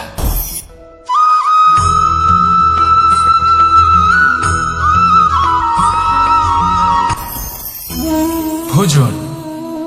এবার ভোজন সংগ্রহ করার জন্য মানুষ কি না করেন, সব সময় চেষ্টা করতে থাকেন। ফসল উৎপাদনের জন্য অনেক পরিশ্রম করতে থাকেন, কিন্তু অনেক সময় অনেক পরিশ্রম করার পরেও ফসল ভালো উৎপাদন হয় না। এর কারণ কি? কারণ হলো এটাই যে আপনি পরিশ্রম হয়তো অনেক করেছেন, কিন্তু আপনার নজর তো সেই বীজের দিকে ছিলই না যা আপনি রোপণ করেছেন। সেই জন্য সব সময় কোনো বীজ রোপণ করার আগে তাকে পরখ করে দেখুন, তা অত্যন্ত আবশ্যক। আর সেইভাবেই যখনই কোনো কর্মের প্রশ্ন আসে, তাহলে সেখানে শুধুমাত্র পরিশ্রম যথেষ্ট নয়। সেই কাজের প্রতি আপনার কর্তব্য কি, আপনার উদ্দেশ্য কি, সেটা জানা হলো অত্যন্ত গুরুত্বপূর্ণ। তাই কর্ম করুন, কিন্তু সেই কর্মের প্রতি আপনার যা উদ্দেশ্য তার মাহাত্ম্য বুঝতে চেষ্টা করুন। তাহলে আসুন আমার সাথে ভালোবেসে বলুন, রাধা রাধা।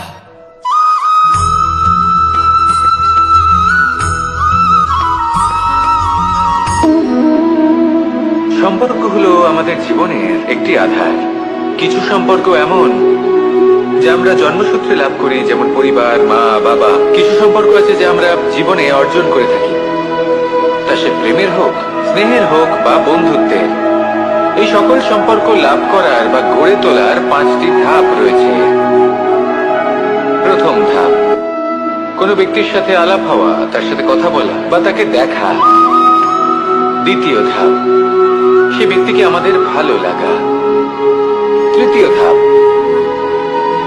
আমাদের এটা চাইতে শুরু করা যে জীবনে এই ব্যক্তি যেন আমাদের বন্ধু হন, আমাদের জীবনে থাকে, বা আমাদের কাউকে ভালোবেসে ফেলা। আর এটা আমাদের ভাবা বা চাওয়া যে সেই ব্যক্তি যেন আজীবন আমার সাথে থাকেন, আমার জীবনে আমার সাথী হয়ে। চতুর্থ ধাপ, লাভ করা। এবার এই ধাপটি অনেক মানুষের পক্ষেই খুবই সরল হয়, বড়ই সরল ভাবে নিজেদের সঙ্গীকে লাভ করে থাকেন। কিছু মানুষের জন্য এই ধাপ অত্যন্ত কঠিন হয়ে থাকে। অনেক প্রতিকূল পরিস্থিতির উপর জয়লাভ করে তারা সঙ্গীকে লাভ করেন, কিন্তু লাভ অবশ্যই করেন। এরপরে আসে পঞ্চম, অন্তিম এবং সব থেকে গুরুত্বপূর্ণ ধাপ। সেটা হলো সেই সম্পর্ক পালন করা।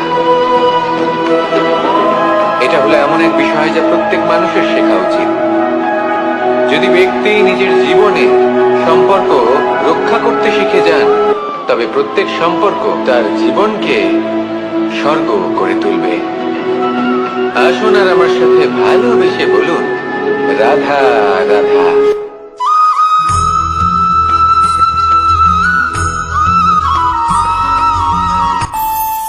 আমাদের মনে যখন কোনো প্রশ্ন ওঠে, কোনো দ্বন্দ্ব জাগে, তখন আমরা যাই আমাদের গুরুর কাছে, আমাদের আরাধ্যের কাছে গিয়ে জিজ্ঞেস করি।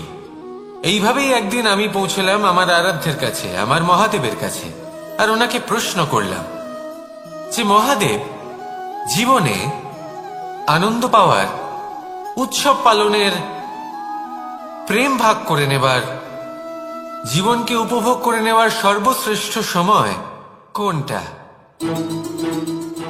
মহাদেব হাসলেন আর উনি বললেন, জীবনে উৎসব পালনের সব থেকে শ্রেষ্ঠ দিন হল মৃত্যুর ঠিক আগের দিনটা।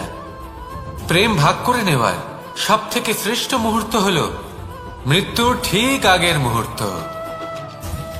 জীবনকে উপভোগ করে নেওয়ার সর্বশ্রেষ্ঠ প্রহর হল মৃত্যুর 1 প্রহর পূর্বে। তখন আমি চমকে গেলাম।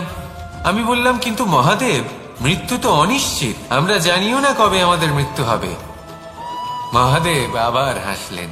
উনি বললেন যে যদি আমরা এভাবে জীবন কাটাই যে আমরা জীবনের প্রত্যেক দিন, প্রত্যেক মুহূর্ত, প্রত্যেক প্রহর শেষ বলে মনে করি, তাহলে আমাদের সমস্ত জীবন আনন্দের সাথেই অতিবাহিত হবে। কি বলেন?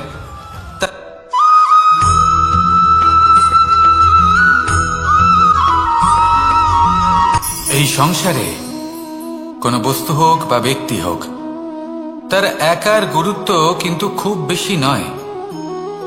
একটা উদাহরণ হিসেবে বৃষ্টির ফোঁটাকে ভেবে দেখুন। যদি একটি বৃষ্টির ফোঁটা হয় তাহলে তার খুব বেশি গুরুত্ব থাকে না, কিন্তু যখন সহস্র বৃষ্টির ফোঁটা মেঘের মধ্যে দিয়ে ঝরে পড়ে, তখন সেটা বর্ষার রূপ ধারণ করে। সেই বর্ষা যা এই প্রকৃতিকে শান্ত করে।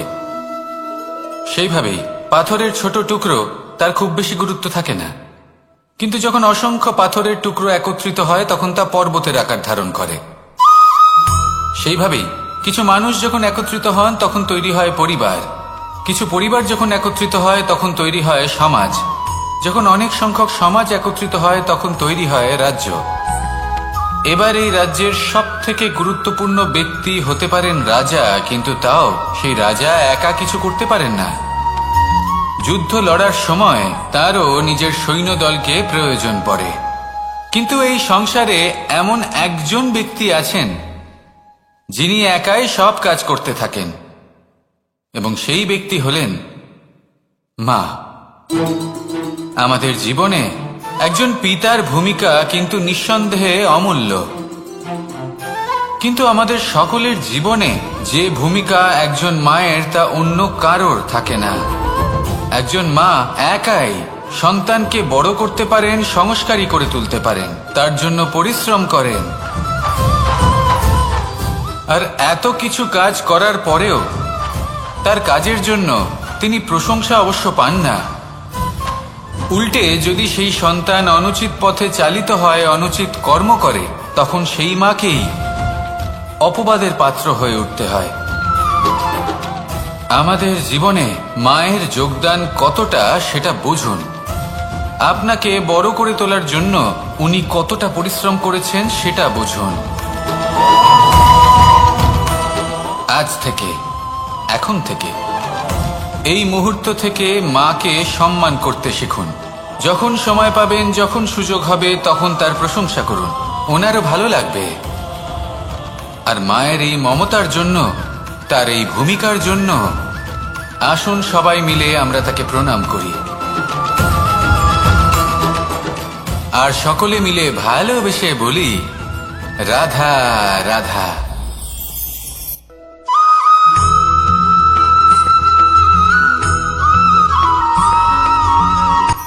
এই সংসারে সাফল্য লাভ করার জন্য জ্ঞানের প্রয়োজন হয়, পরিশ্রমের প্রয়োজন হয়, দৃঢ় নিষ্ঠার প্রয়োজন হয়, নিরন্তর চেষ্টা করা প্রয়োজনীয়। কিন্তু আরো কিছু আছে যা অত্যন্ত প্রয়োজনীয় এবং গুরুত্বপূর্ণ। তা হলো ভালো বন্ধু। তাদের থাকা অত্যন্ত প্রয়োজনীয়। যদি ভালো বন্ধু থাকে তাহলে সময় এলে তারা ঢাল হয়ে আপনাকে সুরক্ষা করবেন। সময় এলে অস্ত্রের মতো শত্রুকে সংহারও করবেন। যদি তিনি জ্ঞানী হন, তাদের মধ্যে সদ্গুণ থাকে, তাহলে এই সব গুণ আপনার মধ্যেও প্রবেশ করবে। তাহলে সাফল্যের জন্য ভালো বন্ধু পাওয়া অত্যন্ত প্রয়োজনীয়। কিন্তু শুধু বন্ধু কেন, ভালো শত্রুও থাকা প্রয়োজনীয়। এবার আপনি ভাববেন, এ আমি কি বললাম?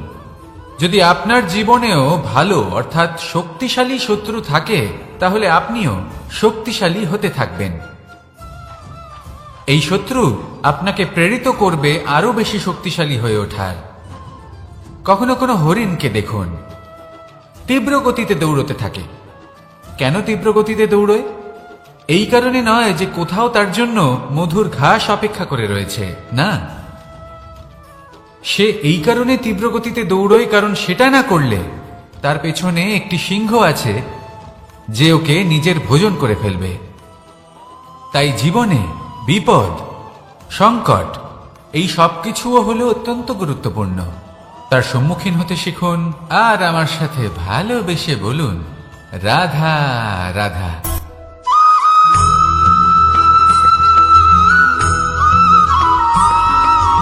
কথায় আছে, প্রত্যেক পুত্র তার পিতার প্রতিচ্ছবি হয়, আর সমস্ত প্রতিচ্ছবি চায় যেন সে তার অস্তিত্ব প্রাপ্ত করতে পারে। পুত্র চায় সে যেন তার পিতার মতো হয়, বা কখনো কখনো তার থেকেও শ্রেষ্ঠ হয়। সেটা কোনো অনুচিত ব্যাপার নয়।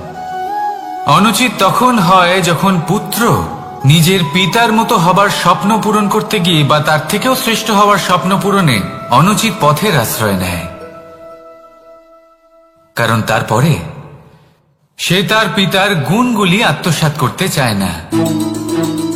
সে শুধুই এটা চায় যে সংসারের চোখে যেন আমি শ্রেষ্ঠ প্রমাণিত হই। এটা অনুচিত। সংসারে এমন অনেক মানুষ আছেন যারা এই কারণে শ্রেষ্ঠ হওয়ার চেষ্টা করেন যাতে তার পরিবারের তার পিতার সম্মান বৃদ্ধি পায়। এমনও মানুষ থাকেন, আর এটাই হলো পার্থক্য উদ্দেশ্যের। মনে রাখবেন, যদি আপনার উদ্দেশ্য শুভ হয় তাহলে পথও শুভ হবে, যদি আপনার উদ্দেশ্য অশুভ হয় তাহলে পথও অশুভ হবে। তাহলে নিজের পিতার মতো হবার চেষ্টা অবশ্যই করুন, তার থেকেও শ্রেষ্ঠ হওয়ার চেষ্টা অবশ্যই করুন, কিন্তু মনে রাখবেন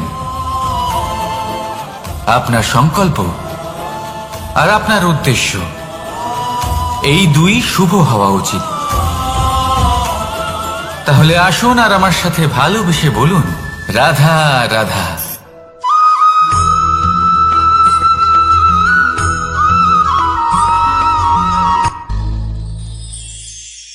শিশিরের বিন্দু পাতার ওপর পড়ে আর তার গায়ে লেগে থাকে।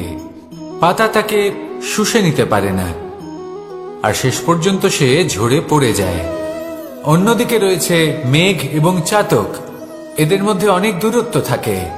মেঘ থাকে আকাশে আর চাতক থাকে ধরিত্রীতে। কিন্তু যখন এই মেঘ থেকে বৃষ্টি ঝরে পড়ে, এই চাতক কিন্তু সেই জলই পান করে, নয়তো সে তৃষ্ণার্ত থেকে যায়। এবার অন্যদিকে দেখলাম শিশির বিন্দু আর পাতার এই সম্পর্ক। এরা খুব কাছাকাছি থাকে, ঘনিষ্ঠও থাকে। অন্যদিকে রয়েছে মেঘ এবং চাতকের সম্পর্ক, যাদের মধ্যে অনেক দূরত্ব থাকা সত্ত্বেও তারা খুব ঘনিষ্ঠ, তাই না? এই সারমর্ম খুব সরল। এই নৈকট্য, এই দূরত্ব, তা আপনার সম্পর্কে প্রভাব কিছুতেই ফেলতে পারে না। এই নৈকট্য, এই দূরত্ব, এসব হলো শুধুমাত্র মনের ব্যাপার। কখনো আপনি অনুভব করেছেন আপনি কারোর থেকে অনেক অনেক দূরে আছেন, অনেক দূরে আছেন, তাও সেই ব্যক্তির প্রতি আপনি টান অনুভব করেন। সেখানে আপনি কারোর সাথে প্রত্যেক দিন অতিবাহিত করেন, সমস্ত জীবন অতিবাহিত করেন, সব থেকে বেশি সময় তার সাথে অতিবাহিত করেন, তাও তার প্রতি সেই টান অনুভব করেন না। এই সংকেত হলো মনের দূরত্বের। তাহলে মনের এই দূরত্ব দূর করুন আর আমার সাথে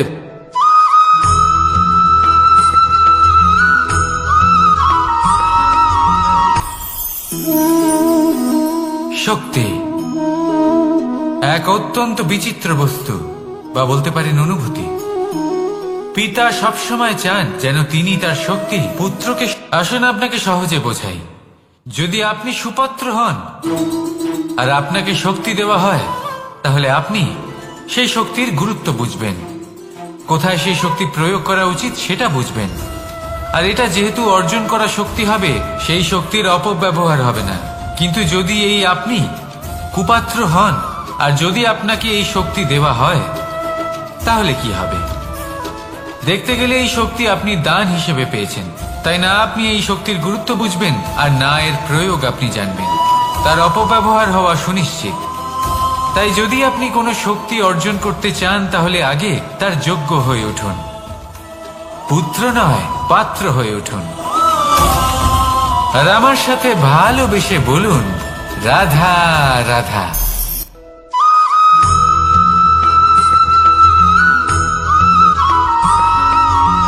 ভালো, শুধু ওনাদের কঠোর ব্যবহার দেখলে আমরা একটু ভয় পেয়ে যাই।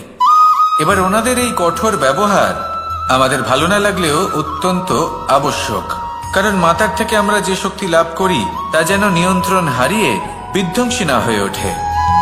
আমরা যেন কোনো কুপথে না চলে যাই, আমরা কখনো যেন দোষ না করে ফেলি।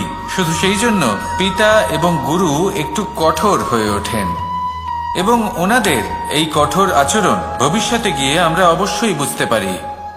জীবনে কিছু বছর আমরা এগিয়ে যাই আর তারপর আমরা বুঝতে পারি যে বাবা এবং গুরু আমাদের যথেষ্ট ভালোবাসতেন, কিন্তু ওনাদের ভালোবাসার বহিঃপ্রকাশ আলাদা। প্রয়োজনীয় হলো এটা দেখার, এটা বোঝার যে শুরু থেকে আমাদের প্রতি ওনাদের আচরণ কেমন ছিল। ওনাদের কঠোর হওয়ার পেছনে ওনাদের ভালোবাসাটা বোঝার চেষ্টা করুন, ওনাদের চিন্তাটা বোঝার চেষ্টা করুন, ওনাদের পথপ্রদর্শনের আড়ালে আপনার ভবিষ্যতের জন্য যে পরিকল্পনা ওনারা করেছেন সেটা বোঝার চেষ্টা করুন। তখন আপনারা বুঝতে পারবেন ওনাদের ভালোবাসাকে। আপনার মনের মধ্যে আপনা থেকেই ওনাদের প্রতি সম্মান জেগে উঠবে। নিজের পিতা এবং নিজের গুরু এই দুজনের প্রতি কৃতজ্ঞতা প্রকাশ করুন আর আমার সাথে ভালোবেসে বলুন, রাধা রাধা।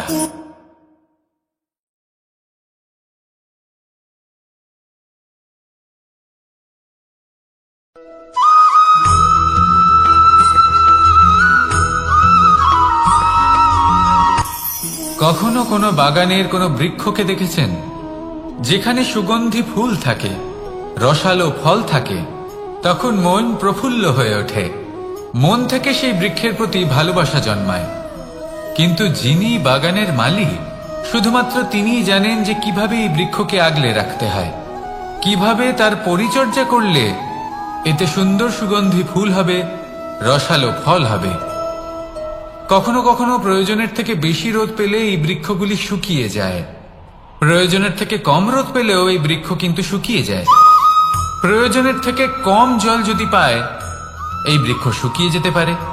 প্রয়োজনের থেকে অতিরিক্ত জল যদি পায়, তখনও এই বৃক্ষের শিকড়গুলি নষ্ট হয়ে যেতে পারে। এবার এটাই কিন্তু আমাদের সংসারের সাথেও হয়।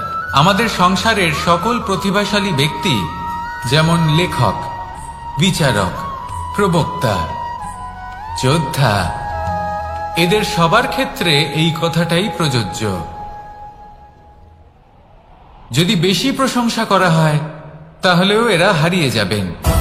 প্রয়োজনের থেকে বেশি যদি নিন্দা করা হয়, তখনও তারা নত হয়ে পড়বেন।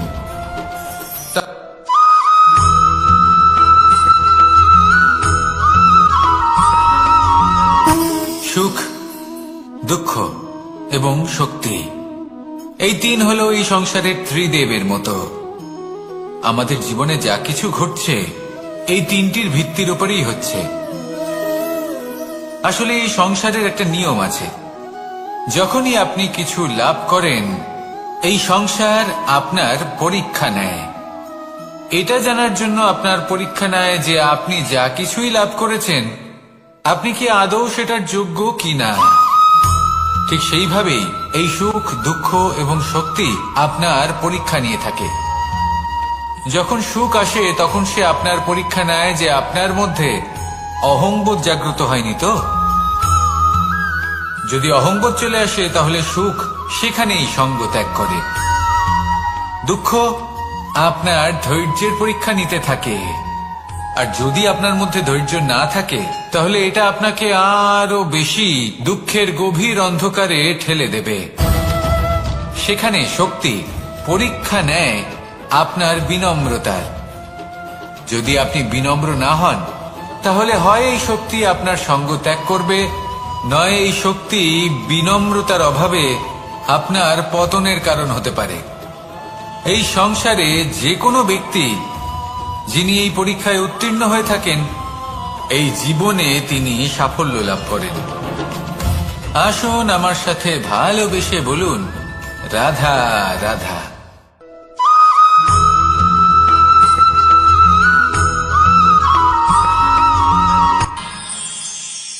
আমরা সবাই সূর্যকে সম্মান কেন করি? কারণ আমরা জানি যে সন্ধেবেলা যখন সূর্যাস্ত হবে, তখন শুধুমাত্র অন্ধকার বাকি থাকবে।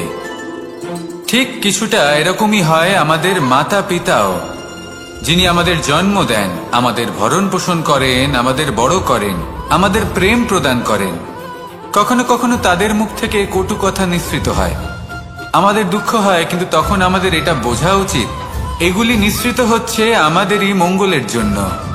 যেমন সূর্যদেব, উনিও উত্তাপ দিয়ে থাকেন আমাদেরই মঙ্গলের জন্য, যাতে ফসল পাকতে পারে, যাতে জল বাষ্প হয়ে মেঘ হতে পারে, বৃষ্টি হতে পারে, আর এই সংসারে নিরন্তর জলের প্রবাহ থাকে। আমাদের মাতা পিতা, তাদের কঠোর আচরণ, তাদের কঠোর অনুশাসনের পেছনে লুকিয়ে থাকে ওনাদের ভালোবাসা। আমাদের তা বুঝতে হবে, সসম্মানে ওনাদের গ্রহণ করতে হবে। কারণ ঠিক সূর্যাস্তের পরে যেমন চতুর্দিক অন্ধকারচ্ছন্ন হয়ে যায়, তেমনি আমাদের জীবন থেকে যখন আমাদের মাতা পিতা চলে যায়, তখন আমাদের জীবনেও শুধু এবং শুধুমাত্র অন্ধকারই ছেয়ে থাকে। সেই জন্য নিজের মাতা পিতাকে সম্মান করুন, ওনাদের ভালোবাসা প্রদান করুন। এই মন আর এই জীবন প্রসন্ন হয়ে বলবে, রাধা রাধা।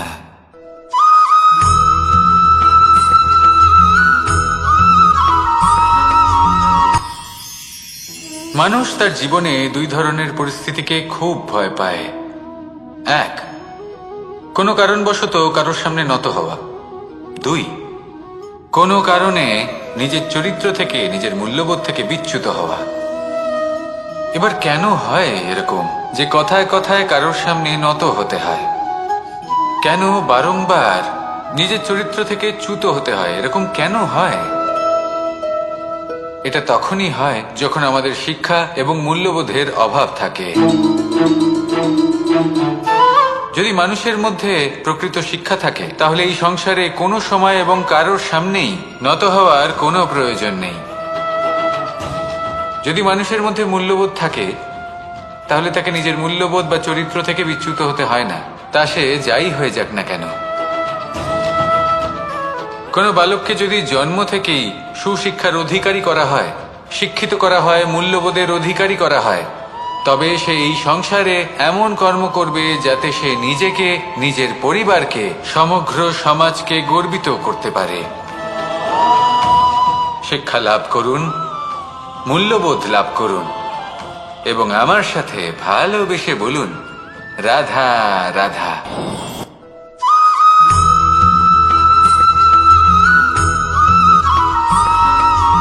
কথায় আছে, প্রত্যেক পুত্র তার পিতার প্রতিচ্ছবি হয়, আর সমস্ত প্রতিচ্ছবি চায় যেন সে তার অস্তিত্ব প্রাপ্ত করতে পারে। পুত্র চায় সে যেন তার পিতার মতো হয় বা কখনো কখনো তার থেকেও শ্রেষ্ঠ হয়। সেটা কোনো অনুচিত ব্যাপার নয়। অনুচিত তখন হয় যখন পুত্র নিজের পিতার মতো হবার স্বপ্ন পূরণ করতে গিয়ে বা তার থেকেও শ্রেষ্ঠ হওয়ার স্বপ্ন পূরণে অনুচিত পথের আশ্রয় নেয়। কারণ তারপরে সে তার পিতার গুণগুলি আত্মসাৎ করতে চায় না। সে শুধুই এটা চায় যে সংসারের চোখে যেন আমি শ্রেষ্ঠ প্রমাণিত হই। এটা অনুচিত। সংসারে এমন অনেক মানুষ আছেন যারা এই কারণে শ্রেষ্ঠ হবার চেষ্টা করেন যাতে তার পরিবারের, তার পিতার সম্মান বৃদ্ধি পায়। এমনও মানুষ থাকেন, আর এটাই হলো পার্থক্য উদ্দেশ্যের।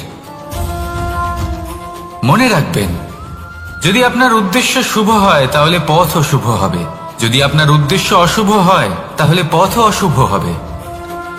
তাহলে নিজের পিতার মতো হবার চেষ্টা অবশ্যই করুন, তার থেকেও শ্রেষ্ঠ হওয়ার চেষ্টা অবশ্যই করুন, কিন্তু মনে রাখবেন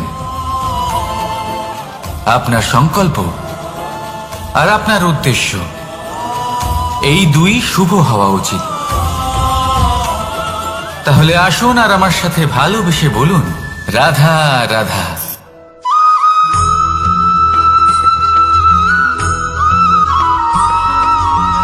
এই সংসারের সব থেকে গুরুত্বপূর্ণ তত্ত্ব কোনটা? প্রথম হলো সময়। জন্ম থেকে মৃত্যু পর্যন্ত এই যে সময়, এটাই তো হলো জীবন। দ্বিতীয় হলো জীবন, যাতে আমরা সময়ের সদ্ব্যবহার করি, শ্রেষ্ঠ থেকে শ্রেষ্ঠতর কাজ করার চেষ্টা করি। বহু বছরের এই পরম্পরা, এই সংস্কৃতিকে এগিয়ে নিয়ে যাওয়ার চেষ্টা করি। এই সংসারে আমরা অংশগ্রহণ করতে চেষ্টা করি। তৃতীয় হলো ধন, সেই ধন যা প্রত্যেক ব্যক্তি অর্জন করতে চেষ্টা করেন। এবার এই তিনটি তত্ত্বের মধ্যে একটা সামঞ্জস্য আছে, সমান ব্যাপার আছে। সে ধনই হোক বা সময় হোক বা হোক জীবন। আর সেই সমান ব্যাপার হলো যে যদি আপনি এটা গণনা করতে থাকেন তাহলে তা কমতে থাকে, যদি আপনি এটা ব্যবহার করেন তাহলে তা বাড়তে থাকে। একে সংগঠিত করে রাখতে চেষ্টা করলে এ হাত থেকে ফসকে যায়, কিন্তু যদি আপনি একে সামলে রাখতে শিখে যান তাহলে এমন কাজ করবেন যাতে সংসারের সাথে সাথে পরবর্তী প্রজন্ম লাভবান হবে। যদি কিছু শিখতে চান তাহলে সামলাতে শিখুন, গণনা করা বা সংগঠিত করা নয়। আসুন আর আমার সাথে ভালোবেসে বলুন, রাধা রাধা।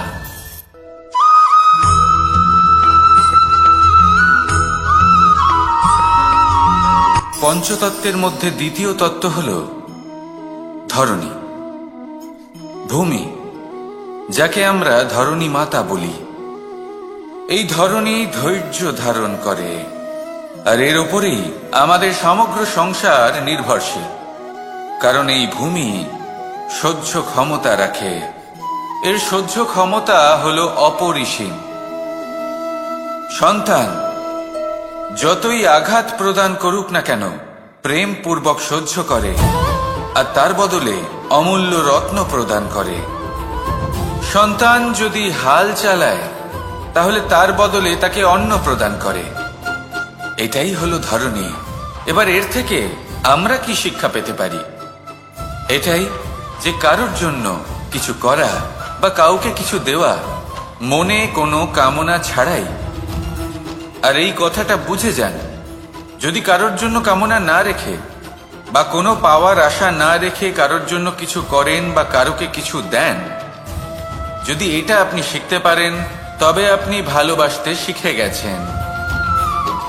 আর সেই জন্যই এই ধরিত্রীকে মাতা বলা হয়, কারণ মাতা শুধু উনি নন যিনি গর্ভে সন্তানকে ধারণ করেন, মাতা তো উনিও যিনি জীবন বাঁচতে শেখান, যিনি জীবন বাঁচার উদাহরণ প্রদান করেন।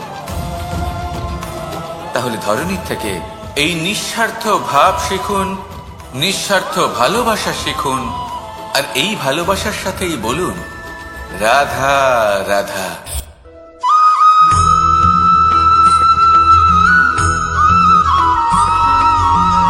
এই সংসারে কোনো বস্তু হোক বা ব্যক্তি হোক, তার একার গুরুত্ব কিন্তু খুব বেশি নয়। একটা উদাহরণ হিসেবে বৃষ্টির ফোঁটাকে ভেবে দেখুন। যদি একটি বৃষ্টির ফোঁটা হয় তাহলে তার খুব বেশি গুরুত্ব থাকে না, কিন্তু যখন সহস্র বৃষ্টির ফোঁটা মেঘের মধ্যে দিয়ে ঝরে পড়ে তখন সেটা বর্ষার রূপ ধারণ করে। সেই বর্ষা যা এই প্রকৃতিকে শান্ত করে। সেইভাবেই পাথরের ছোট টুকরো তার খুব বেশি গুরুত্ব থাকে না, কিন্তু যখন অসংখ্য পাথরের টুকরো একত্রিত হয় তখন তা পর্বতের আকার ধারণ করে।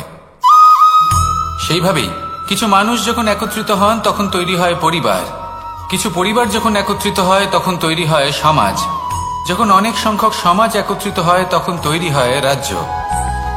এবার এই রাজ্যের সবথেকে গুরুত্বপূর্ণ ব্যক্তি হতে পারেন রাজা, কিন্তু তাও সেই রাজা একা কিছু করতে পারেন না। যুদ্ধ লড়ার সময় তারও নিজের সৈন্যদলকে প্রয়োজন পড়ে।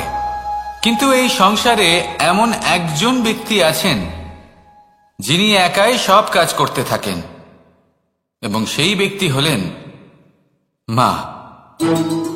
আমাদের জীবনে একজন পিতার ভূমিকা কিন্তু নিঃসন্দেহে অমূল্য, কিন্তু আমাদের সকলের জীবনে যে ভূমিকা একজন মায়ের তা অন্য কারোর থাকে না। একজন মা একাই সন্তানকে বড় করতে পারেন, সংস্কারী করে তুলতে পারেন, তার জন্য পরিশ্রম করেন। আর এত কিছু কাজ করার পরেও তার কাজের জন্য তিনি প্রশংসা অবশ্য পান না। উল্টে যদি সেই সন্তান অনুচিত পথে চালিত হয়, অনুচিত কর্ম করে, তখন সেই মাকেই অপবাদের পাত্র হয়ে উঠতে হয়। আমাদের জীবনে মায়ের যোগদান কতটা সেটা বুঝুন। আপনাকে বড় করে তোলার জন্য উনি কতটা পরিশ্রম করেছেন সেটা বুঝুন। আজ থেকে, এখন থেকে, এই মুহূর্ত থেকে মাকে সম্মান করতে শিখুন। যখন সময় পাবেন, যখন সুযোগ হবে, তখন তার প্রশংসা করুন, ওনারও ভালো লাগবে। আর মায়ের এই মমতার জন্য, তার এই ভূমিকার জন্য আসুন সবাই মিলে আমরা তাকে প্রণাম করি, আর সকলে মিলে ভালোবেসে বলি রাধা রাধা।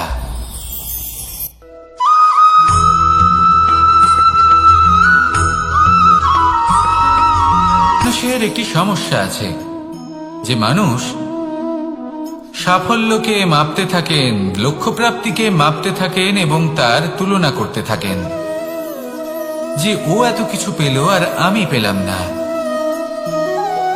ওর কাছে এত কিছু আছে কিন্তু আমার কাছে নেই। এই তুলনা করার জন্য ওনারা দুঃখী হয়ে পড়েন, নিরাশ হয়ে পড়েন। তাই আমি একটা প্রশ্ন করছি যে এটা কি উচিত? এই সংসারে আপনি কি নিয়ে তুলনা করবেন, যেখানে সূর্যদেব চন্দ্রমা দুজনেই আছেন, দুজনেই হলেন বিশেষ, দুজনেই নিজ নিজ সময়ে উদিত হন। এদের মধ্যে একজন না থাকলে তাহলে আমাদের জীবন কঠিন হয়ে পড়বে।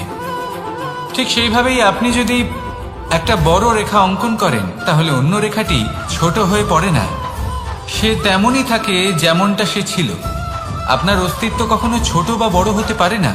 শুধু তুলনা করার জন্য আপনার এটা মনে হতে পারে। যদি আপনি যুদ্ধ করতে চান আপনার তলোয়ারের প্রয়োজন পড়বে। যদি বস্ত্র তৈরি করতে চান এত বড় তলোয়ার দিয়ে কিছুই হবে না, তখন প্রয়োজন পড়বে একটা ছোট্ট সূচের। তাই তুলনা করবেন না, না নিজেকে ছোট মনে করবেন না অন্য কাউকে। সবার সাথে সহযোগিতা করুন, আর যদি তুলনা করতেই হয় নিজের সাথে করুন যে কাল আমি কেমন ব্যক্তি ছিলাম, আজ কি তার থেকে শ্রেষ্ঠ হয়ে উঠতে পেরেছি? ভেবে দেখুন ভবিষ্যতে গিয়ে আপনি কতটা শ্রেষ্ঠ ব্যক্তি হতে পারেন। আসুন আমার সাথে ভালোবেসে বলুন, রাধা রাধা।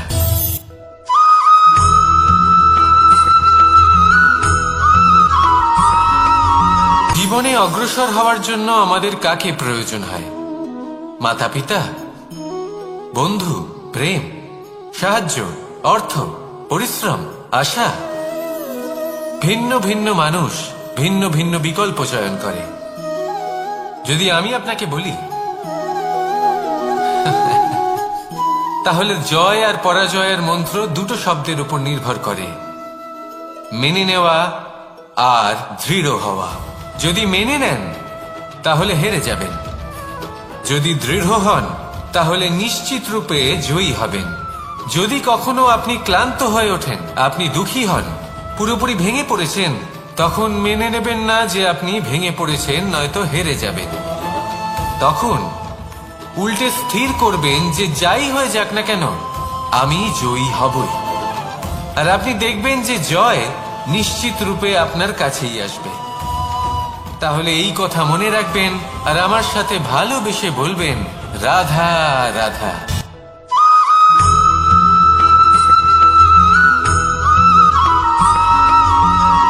মানুষ ভাবেন যে ধন অর্জন করা হলো অত্যন্ত গুরুত্বপূর্ণ। তিনি আজীবন ধন অর্জন করতে থাকেন, ধন অর্জন করার চেষ্টা করতে থাকেন। সে যাই হয়ে যাক না কেন পরিশ্রম করতে থাকেন। স্বাস্থ্যের দিকে নজর দেন না, না উচিত সময় খাবার খান, না উচিত সময় ঘুমোতে যান, না পর্যাপ্ত সময় পর্যন্ত ঘুমন, কিছুই না। ধন অর্জন করতেই থাকেন, করতেই থাকেন। আর কিছু সময় পরে যখন তিনি অসংখ্য ধন লাভ করে ফেলেন, তখন তার সাথে ওনার শরীরে অনেক রোগ বাসা বাঁধে। এইসব রোগের উপচার করতে করতে সেই সমস্ত ধন যা উনি অর্জন করেছেন তা তিনি ব্যয় করে ফেলেন। শেষ পর্যন্ত কি হয়? আমরা যেভাবে এসেছি ঠিক সেইভাবেই ফিরে যাই, ধন এখানেই থেকে যায়। দেখুন, একটা অত্যন্ত গুরুত্বপূর্ণ কথা রয়েছে যে আপনার বোঝা উচিত। এই যে ধন, তার ব্যবহার করুন জীবনকে আরো ভালো করে তোলার জন্য। ধনের সদ্ব্যবহার করা উচিত, এমন যেন না হয় এই ধন আপনাকে ভোগ করে ফেলে। এই জীবনকে নিশ্চিত রূপে আরো শ্রেষ্ঠ করে তুলুন। কিন্তু এই ধন অর্জন করার এই প্রক্রিয়াতে নিজের সারা জীবনকে নষ্ট করে ফেলবেন না। এই জীবন উপভোগ করতে শিখুন আর আমার সাথে ভালোবেসে বলুন, রাধা রাধা।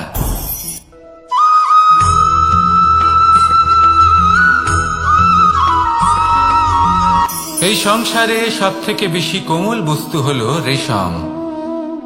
এই রেশম এতটাই কোমল হয় যে এর পুরো একটা থান শুধুমাত্র একটা হাতে ধরা সম্ভব। কখনো ভেবে দেখেছেন এই রেশম কিভাবে হয়? একটি কীট তার লালার দ্বারা উৎপন্ন হয়।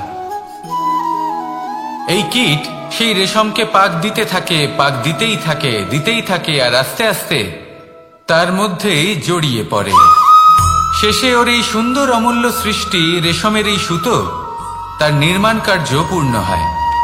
কিন্তু তাতেই ও নিজে বন্দী হয়ে যায়।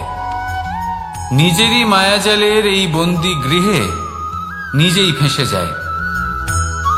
এবার এই সুতোকে ব্যবহারযোগ্য করে তোলার জন্য এই কীটগুলিকে এই কবচের সাথেই ফুটন্ত জলে ফেলে দেওয়া হয়। এই সংসারে যদি আমাদের স্বপ্ন এই সংসারের দুঃখ হরণ করার জন্য, এই সংসারে সুখ বিতরণ করার জন্য হয়, তবেই আমাদের প্রগতি সম্ভব। যদি আমাদের এই স্বপ্ন শুধুই আমাদের এবং আমাদের স্বার্থ সিদ্ধির জন্য হয়, তাহলে এই স্বপ্ন আমাদের অন্ধ করে দেবে, আমাদের অন্ধকারের পথে নিয়ে যাবে, আর আমরাও সেই কীটের মতো হয়ে যাব। নিজেদেরই মায়াজালে আমরা নিজেই ফেঁসে যাব। আর শেষে আমরা যদি কিছু লাভ করি তা হবে একাকিত্ব, অন্ধকারময় মৃত্যু। তাই স্বপ্ন অবশ্যই দেখুন, কিন্তু এমন ভাবে স্বপ্ন দেখবেন না যে তার এই বন্দিগৃহে আপনি নিজেই ফেঁসে গেলেন। স্বপ্ন দেখুন পরোপকারে।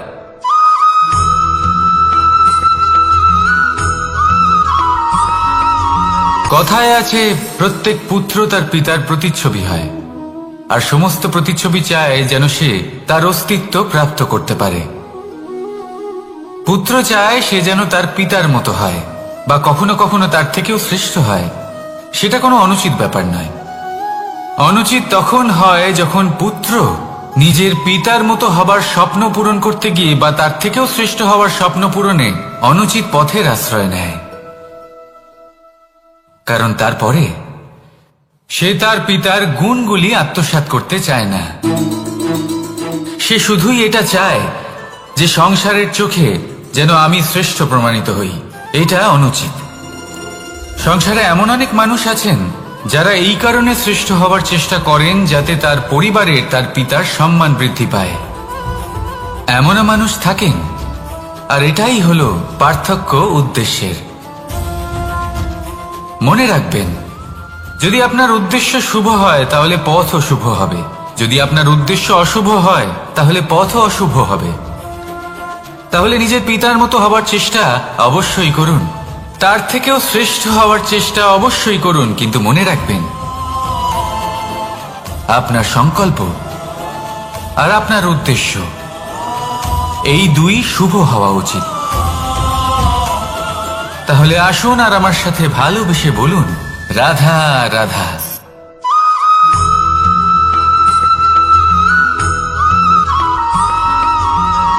মানুষ ভাবেন যে ধন অর্জন করা হলো অত্যন্ত গুরুত্বপূর্ণ। তিনি আজীবন ধন অর্জন করতে থাকেন, ধন অর্জন করার চেষ্টা করতে থাকেন। সে যাই হয়ে যাক না কেন, পরিশ্রম করতে থাকেন। স্বাস্থ্যের দিকে নজর দেন না, না উচিত সময় খাবার খান, না উচিত সময় ঘুমোতে যান, না পর্যাপ্ত সময় পর্যন্ত ঘুমন, কিছুই না। ধন অর্জন করতেই থাকেন, করতেই থাকেন। আর কিছু সময় পরে যখন তিনি অসংখ্য ধন লাভ করে ফেলেন, তখন তার সাথে ওনার শরীরে অনেক রোগ বাসা বাঁধে। এইসব রোগের উপচার করতে করতে সেই সমস্ত ধন যা উনি অর্জন করেছেন তা তিনি ব্যয় করে ফেলেন। শেষ পর্যন্ত কি হয়? আমরা যেভাবে এসেছি ঠিক সেইভাবেই ফিরে যাই, ধন এখানেই থেকে যায়। দেখুন, একটা অত্যন্ত গুরুত্বপূর্ণ কথা রয়েছে যে আপনার বোঝা উচিত। এই যে ধন, তার ব্যবহার করুন জীবনকে আরো ভালো করে তোলার জন্য। ধনের সদ্ব্যবহার করা উচিত, এমন যেন না হয় এই ধন আপনাকে ভোগ করে ফেলে। এই জীবনকে নিশ্চিত রূপে আরো শ্রেষ্ঠ করে তুলুন। কিন্তু এই ধন অর্জন করার এই প্রক্রিয়াতে নিজের সারা জীবনকে নষ্ট করে ফেলবেন না। এই জীবন উপভোগ করতে শিখুন, আর আমার সাথে ভালোবেসে বলুন, রাধা রাধা।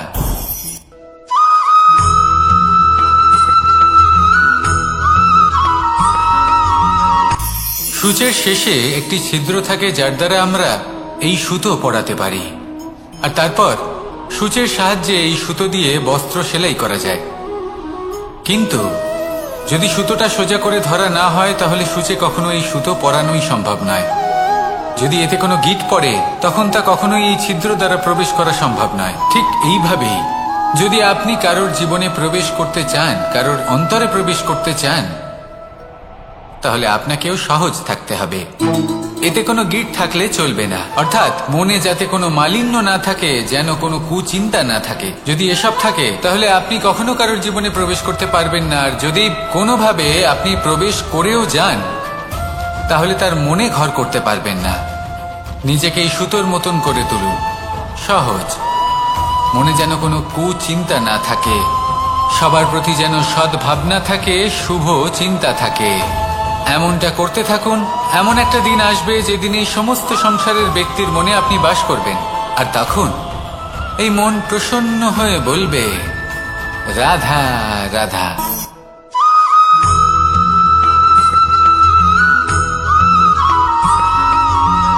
এবার অনেক সময় মানুষের মনে এরকম প্রশ্ন আসে যে এই সংসারে সবথেকে বড় বিপদ কি? কেউ বলে ধর্ম সংকট, আবার কেউ বলে প্রাণের উপর আসা সংকট। প্রত্যেক মানুষের জীবনে বিভিন্ন সংকট আসে, আর এই সমস্ত সংকট অত্যন্ত বিচিত্র হতে পারে। এই সমস্ত সংসার হলো সংকট দ্বারা পরিপূর্ণ। ঠিক আছে, আপনাকে একটা উদাহরণ দিই। একজন ধনী ব্যক্তি, এবার ওনার জীবনে সংকট কি হতে পারে? সংকট এটাই যে কেউ তার সম্পত্তি চুরি না করে নেয়, আমরা বুঝতে পারছি। এবার একজন চোর, তার জীবনে সংকট কি হতে পারে? যে চুরি করার সময় সে যদি তার একটা কাশি চাপতে না পারে, তাহলে সে ধরা পড়ে যেতে পারে, ঠিক কিনা? আবার অনেক সময় এমনও হয় যে যার জন্য আমি সংকট, সেও আমার কাছে সংকট। যেমন এই পরিস্থিতিতে দেখুন, সংকট হলো সংকট, এ তো জীবনে থাকবে, কিন্তু এর সম্মুখীন কিভাবে হওয়া যায়? খুব সরল, সব এটার ওপর নির্ভর করে, মনের ওপর। এই মনকে নিয়ন্ত্রণ করলে সব ঠিক থাকবে। এবার যদি ধনী ব্যক্তি মনকে নিয়ন্ত্রণ করে ফেলেন, নিজের অর্থের ব্যবহার শুভ কাজের জন্য, সমাজের সেবার জন্য বিকাশ করতে করেন, ওই অর্থকে একত্রিত করে না রাখেন, তাহলে চুরির সমস্যা, এই সংকট সেখানেই কেটে যাবে। এবার যদি কথা বলি সেই চোরের, তাহলে চোর যদি নিজের মনকে সংযত করে নেয়, যদি নিজের কর্মকে নিয়ন্ত্রণ করতে পারে, তাহলে এমন কোনো স্বর নেই, এমন কোনো স্বর নেই যা ওকে ধরা পড়তে বাধ্য করবে। সেই জন্য জীবনে সংকট যতই আসুক, যত বড়ই সংকট আসুক না কেন, কবচ হলো একটাই, আর এই কবচের নাম হলো আত্মনিয়ন্ত্রণ। নিজের মনকে নিয়ন্ত্রণে রাখতে শিখুন। এটা নিজের জীবনে প্রয়োগ করে তো দেখুন। যদি আপনি করতে পারেন, তবে আপনি দেখবেন যে সংকট তো জীবনে আসা যাওয়া করে, কিন্তু সেই সংকটগুলির সম্মুখীন আপনি এইভাবে করতে পারবেন। তাহলে সেটাই করুন, আর আমার সাথে ভালোবেসে বলুন, রাধা রাধা।